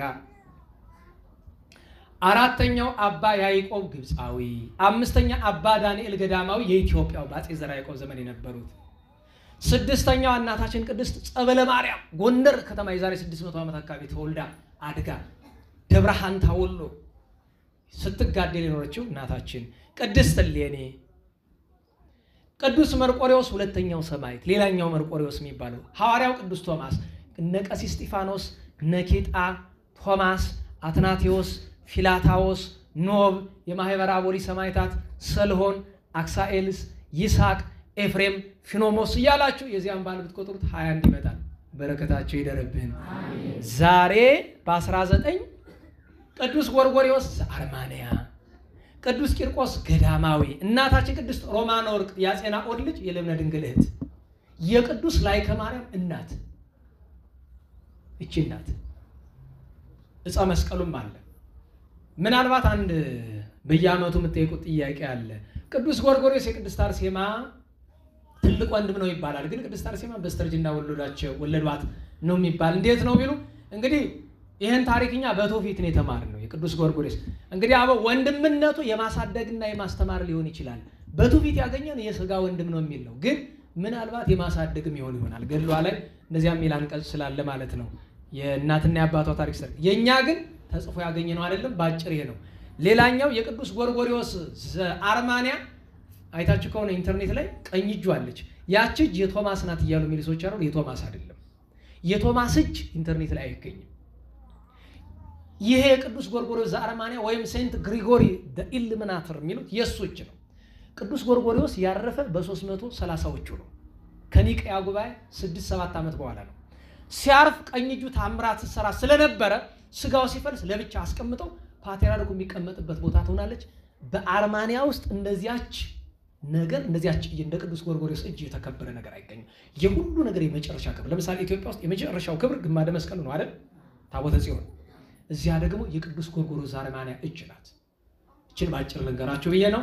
ነገ 20 ነው። ከስንክሳር አባ አትናቴዎስን መሊዳማን፣ ከስንክሳር ውጪ እናታችን ቅድስት ቴዎብስታን ታሪኳን እንተርካለን ሳምንት እግዚአብሔር እንደፈቀደ። በ21 እመቤታችን ብዙኃን ማርያም፣ ሰለስቱ ምዕት ጉባኤያቸው ዓመታዊ በዓል ነው የሰለስቱ ምዕት። እንደገና እነ ቅዱስ ጢባሪዎስ ቆጵሪያኖስና ቅድስት ዮስቴና ድንግል፣ ሌሎችም ቅዱሳን የዚያን ቀን ዓመታዊ በዓላቸው ይከበራል። በ22 ቅዱስ ዮልዮስ ሰማዕት፣ ቅዱስ ኮቶሎስና አክሱ ከጣጦስ ጋር፣ በ23 መስከረም 23 ቀን ስለዝለለው እስከሚመለስ ድረስ መስከረም 24 ቅዱስ ጎርጎርዮስ መነኮስ ዘላዕላይ ግብጽ፣ እናታችን ቅድስት ክርስቶስ ሰምራ ደብረ ሊባኖስ የገባችበት ዓመታዊ መታሰቢያዋ ነው። በ25 ክረምት ይወጣል። ነብዩ ቅዱስ ዮናስን እናከብራለን። ብርሃናት ዓለም ጴጥሮስ ጳውሎስ መታሰቢያ ያላቸው። በ26 የዛሬ ሳምንት የምንገናኘው ጾመ ጽጌ ይገባል። የእመቤታችን ዓመታዊ በዓል ነው። እመቤታችን የአረጋዊ ዮሴፍን በትር ተክላ ያለመለመችበት ዕለት መታሰቢያ ነው። የቅዱስ ዮሐንስ መጥምቅ ጥንሰቱ፣ የቅዱስ ገብርኤል ብስራቱ ነው። እነ ቅዱስ አቦሊን የመሰሉ ቅዱሳንም የዚያን ቀን ይከበራሉ። የ23ን በኋላ ካስታወስኩ ነግራቸዋለሁ። ዝክረ ቅዱስ ዳዊት ግን የዚያን ቀን እሁድ ቀን ነው። እዚያው አብይ ጊዜ ላይ ነው የምናደርገው ዝክረ ቅዱስ ዳዊትን። እግዚአብሔር አምላካችን የቸርነቱን ስራ ለሁላችንም ይስራልን። እናመሰግነው ዘንድ ሁላችንም እንነሳ።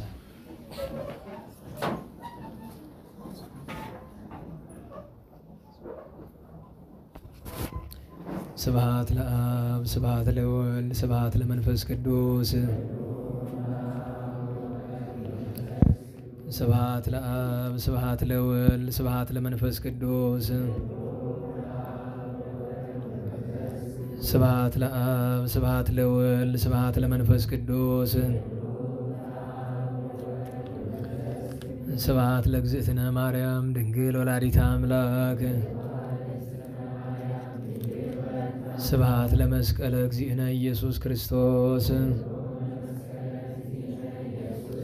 ክርስቶስ በምሕረቱ ይዘከረነ አመዳግም ምጽአቱ እያስታፍረነ ለሰቦተ ስሙ ያንቃሃነ ወበአምልኮቱ ያጽናሃነ እግዝእትነ ማርያም አይርጊ ጸሎተነ ዋስተስሪ ኩሎ ኃጢአተነ ቅድመ መንበሩ ለእግዚእነ ለዛብልአነ ዘንተ ህብስተ ወለዘ አስተየነ ዘንተ ጽዋዓ ወለዘ ሰርዓ ለነ ሲሳየነ ወአራዘነ ወለዘ ተአገሰ ለነ ኩሎ ኃጢአተነ ወለዘ ወሃበነ ሥጋሁ ቅዱሰ ወደሞ ክቡረ ወለዘ አብጽሐነ እስከ ዛቲ ሰዓት መላለም ምሕረቱና ብሎቱ ስብሐተ ወአኮቴተ ለእግዚአብሔር ልዑል ወለመስቀሉ ክቡር ይትአኮቶ ይሰብሐ ስሙ ለእግዚአብሔር ወእትረ በኩሉ ጊዜ ወበኩሉ ሰዓት ስብሐት ለአብ ወወልድ ወመንፈስ ቅዱስ ይእዜኒ ወዘልፈኒ ወለዓለመ ዓለም አሜን።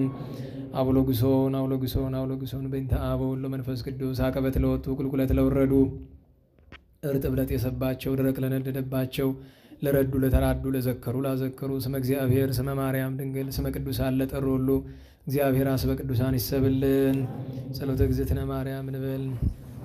ሰላም ለኪ ዘንሰግድ ለኪ ንግሥተ አድኅኖ ማርያም ምንን አስተበቁ ማርያናዊ ተማይጸነብኪ በእንታና ምኪ ወያቄ ማበኪ ማህበረነ ዮም ድንግል ባረኪ ጸሎተ እግዝእትነ ማርያም ድንግል ወላዲተ አምላክ ተአብዮ ነፍሴ ለእግዚአብሔር ወትታሰይ መንፈሴ በአምላኪው መድኃኔ እስመ ማማ ለአመቱ ናሆም ይእዜሰ ያስተበጽኡኒ ኩሉ ትውልድ እስመ ገብረ ሊተ ኃይለ አብያት ወቅዱስ ስሙ ሳይሉኒ ለትውልደ ትውልድ ለለ ይፈርዎ ገብረ ኃይለ በመዝራይቱ ወዘሮም ለለ አንቤ ሁሊና ለቦሙ ወነሰቶሙ ላያላን መናብርቲሆሙ አይቤሆሙ ለትሑታን ዋዝገቦሙ በረከቱ ለርባን ወፈኖሙ ቆሙ ለውላኑ ተወክፎ ለእስራኤል ቆሌ ወተዘከረ ሳይሎ ዘይቤሎሙ ለአበዊነ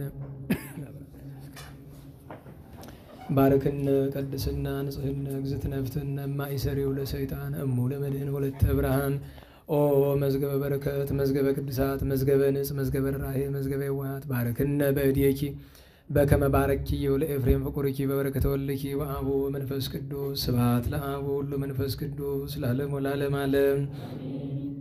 ሰላም ለአብ ገባሬ ኩሉ ዓለም ለወልድ ሰላም ወለመንፈስ ቅዱስ ሰላም ለማርያም ሰላም ወለመላእክት ሰላም ሰላም ለነቢያት ወለሐዋርያት ሰላም ለሰማዕታት ሰላም ወለጻድቃን ሰላም ሰላም ለክሙንጦን ሶመቃር ሳቢብ ሲኖዳ ገብረ መንፈስ ቅዱስ ለባርኮት ነኖስ ተጽራዛቲ መቅደስ ተክለ ሃይማኖት አኖሬዎስ ኤዎስጣቴዎስ ሳሙኤል ተክላልፋ በብኑዳ ኪሮስ ሰላም እብል ኪያከ ክቡረ ለስመ ዚአከ ገብርኤል እንዘ አነስ መዝሙረ እግዚአብሔር መንበሮ ሰማየ ሰማያት ዘገብረ ይትመሰል በአርአያከ አመ ጊዜ ሐወፀ ምድረ እምነ መላእክት ኩሉ ስነከ አፍቀረ ኦ አብይ እግዚእ ንዋየ ልቡና ማሕሌተ አምጣና ያቅረብ ኩለከ ከመ ይኩን ከጸባሂተ በእንተ ማርያም ድንግል እንተ አግመረት እሳተ ልቡና ከይዘከረኒ ኩሎ ዕለተ ንሳ ንሳ ወተወከፈ አንተ አባ ጸሊ በእንቲአነ ጸሎትከ ወእትረ ይብጽሐነ ነአ ሀቤ ዳዊት ንጉሠ እስራኤል በዓለ መዝሙር ሰናይ ወጥኦ መቃል ታለበው እንዲነገረው ፍካሬ ኩሉ አምሳል ከመሰቦ ለእግዚአብሔር ልዑል ወከመ ወድሳ ለማርያም ድንግል እንዘ ጸር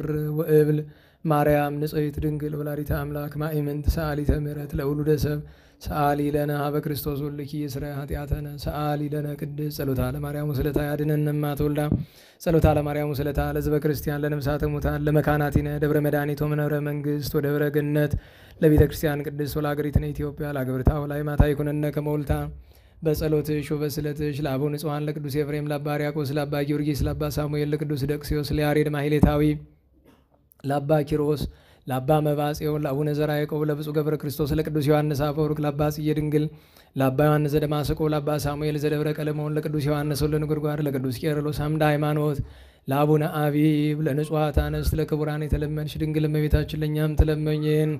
ጸኔት በድንግልና ስርጉት በቅድስና እመቤታችን ጸጋውን ክብሩን እንዳይነሳን ለምኝልን። አይምሮውን ለቦን ጥበቡን ፍቅርሽን መዓዛሽን በልቦናችን ሳይልን አሳድርልን። ቸሮ መድኃኔዓለም አምላካችን ሀገራችንን ቤተ ክርስቲያንን ከመከራ እንዲጠብቅልን ለንስሐ ሞት እንዲያበቃን ዘመናችን የሰላም የምሕረት እንዲያደርግልን በኃይለ መስቀሉ በሞገሰ መስቀሉ እንዲጠብቀን ከመቤታችን ጣዕመ ፍቅሯን ከንጹሐን አበው በረከት እንዲያሳድርብን ፍጻሜያችን እንዲያሳምርልን።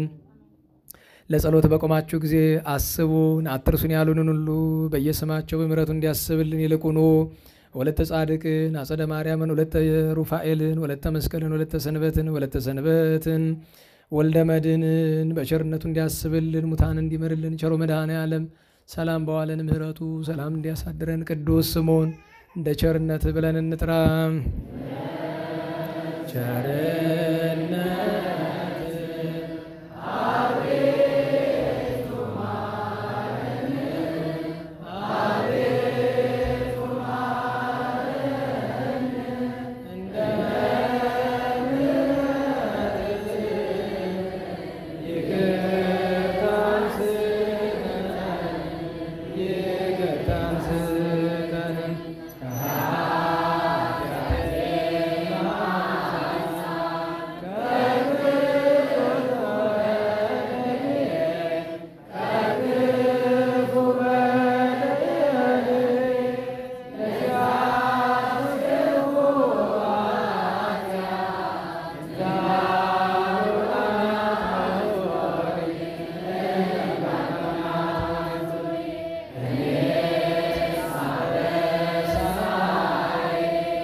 ከፊት ወድቅ ስለምን አንተን ስማጸን አንተን መውደቄን መልክት አምላክ ከብርሃን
መንግሥትህ ትምጣ ፈቃድህ በሰማይ እንዲሁም በምድር ትሁን።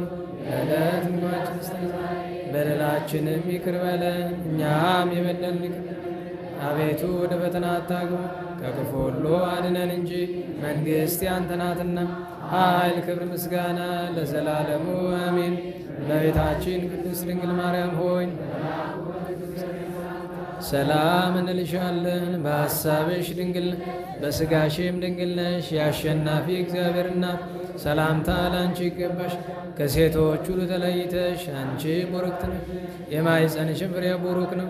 ጸጋን የተመላሽ ቅድስት ሆይ ደስ ይበልሽ፣ ልዑል እግዚአብሔር ከአንቺ ጋር ነውን። ከተወደደ ልጅሽ ከጌታችን ከመድኃኒታችን ከኢየሱስ ክርስቶስ ዘንድ ይቅርታና ምሕረትን ለምኝ ኃጢአታችንን ይቅር ይለን ዘንድ ለዘላለሙ አሜን። ክብር ምስጋና ይሁን አንድ አምላክ ለሆን ለአብ ለወልድ ለመንፈስ ቅዱስ ዛሬም ዘወትርም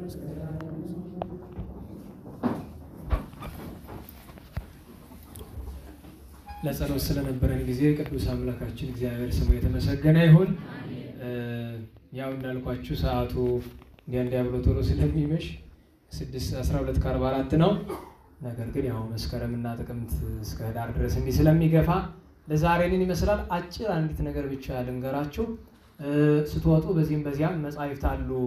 ምስጢረ ስነ ፍጥረትና የገድለ አቡነ አስራተ ወልድ መጻሕፍት አሉ። መጻሕፍትን መግዛት በጣም ቸል እያላችሁ ገዝታችሁ ጨርሳችሁ ከሆነ እሰየው፣ ግን ቸል አትበሉ። ከዚያ በተረፈ መቼም አንዳንድ የማይሰማ ነገር የለም። እንደ ቤትኪንግ ቁማር የምትጫወቱ ልጆች አላችሁ የሚል ነገር ሰማሁኝ።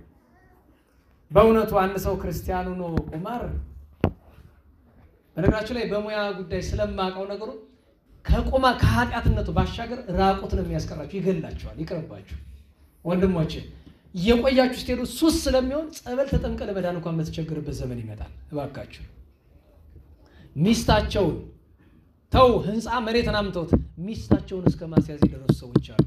ቤትኪንግ አሁን እንደምታውቀው ነገሮች፣ ቁማር ማለት የግድ ቤትኪንግ ብቻ አለ። ምንም አይነት ቁማር አትጫወቱ ባካችሁ፣ እግዚአብሔር ይፈርድብናል ነው። ባካችሁ በሰላም አስጀምሮ በሰላም ያስፈጸመን ቸሩ መድኃኔዓለም እንቅፋት ሳይመታን እሾህ ሳይወጋን ኃጢአት ሳይሰለጥንብን በደልም ሳይገዛን የብርሃን መላእክት በፊት በኋላ በቀኝ በግራ እየጠበቁን ለጊዜው ወደ የቤታችን ለፍጻሜው ተስፋ ወደምናደርጋት መንግሥተ ሰማያት ከተከፈተች ገነት ከተነጠፈች ረፍት ከአባቶቻችን ርስት ሁላችን በሰላም ያደርሰን። ስብሐት ለእግዚአብሔር ልዑል ወለወላዲቱ ድንግል ወለመስቀሉ ክቡር ጸሳይል አሜን።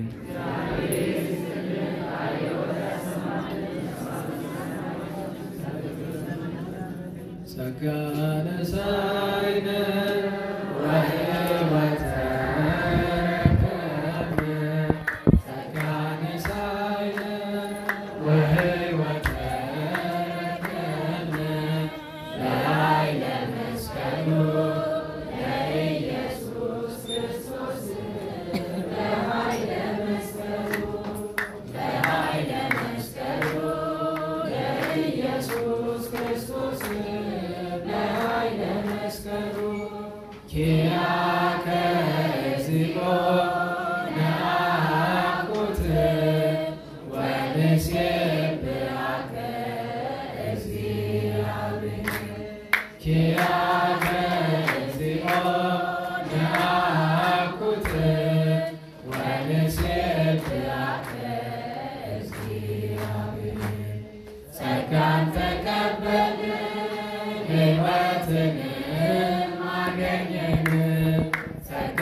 በመስቀሉ ኃይል ለኢየሱስ ክርስቶስ በመስቀሉ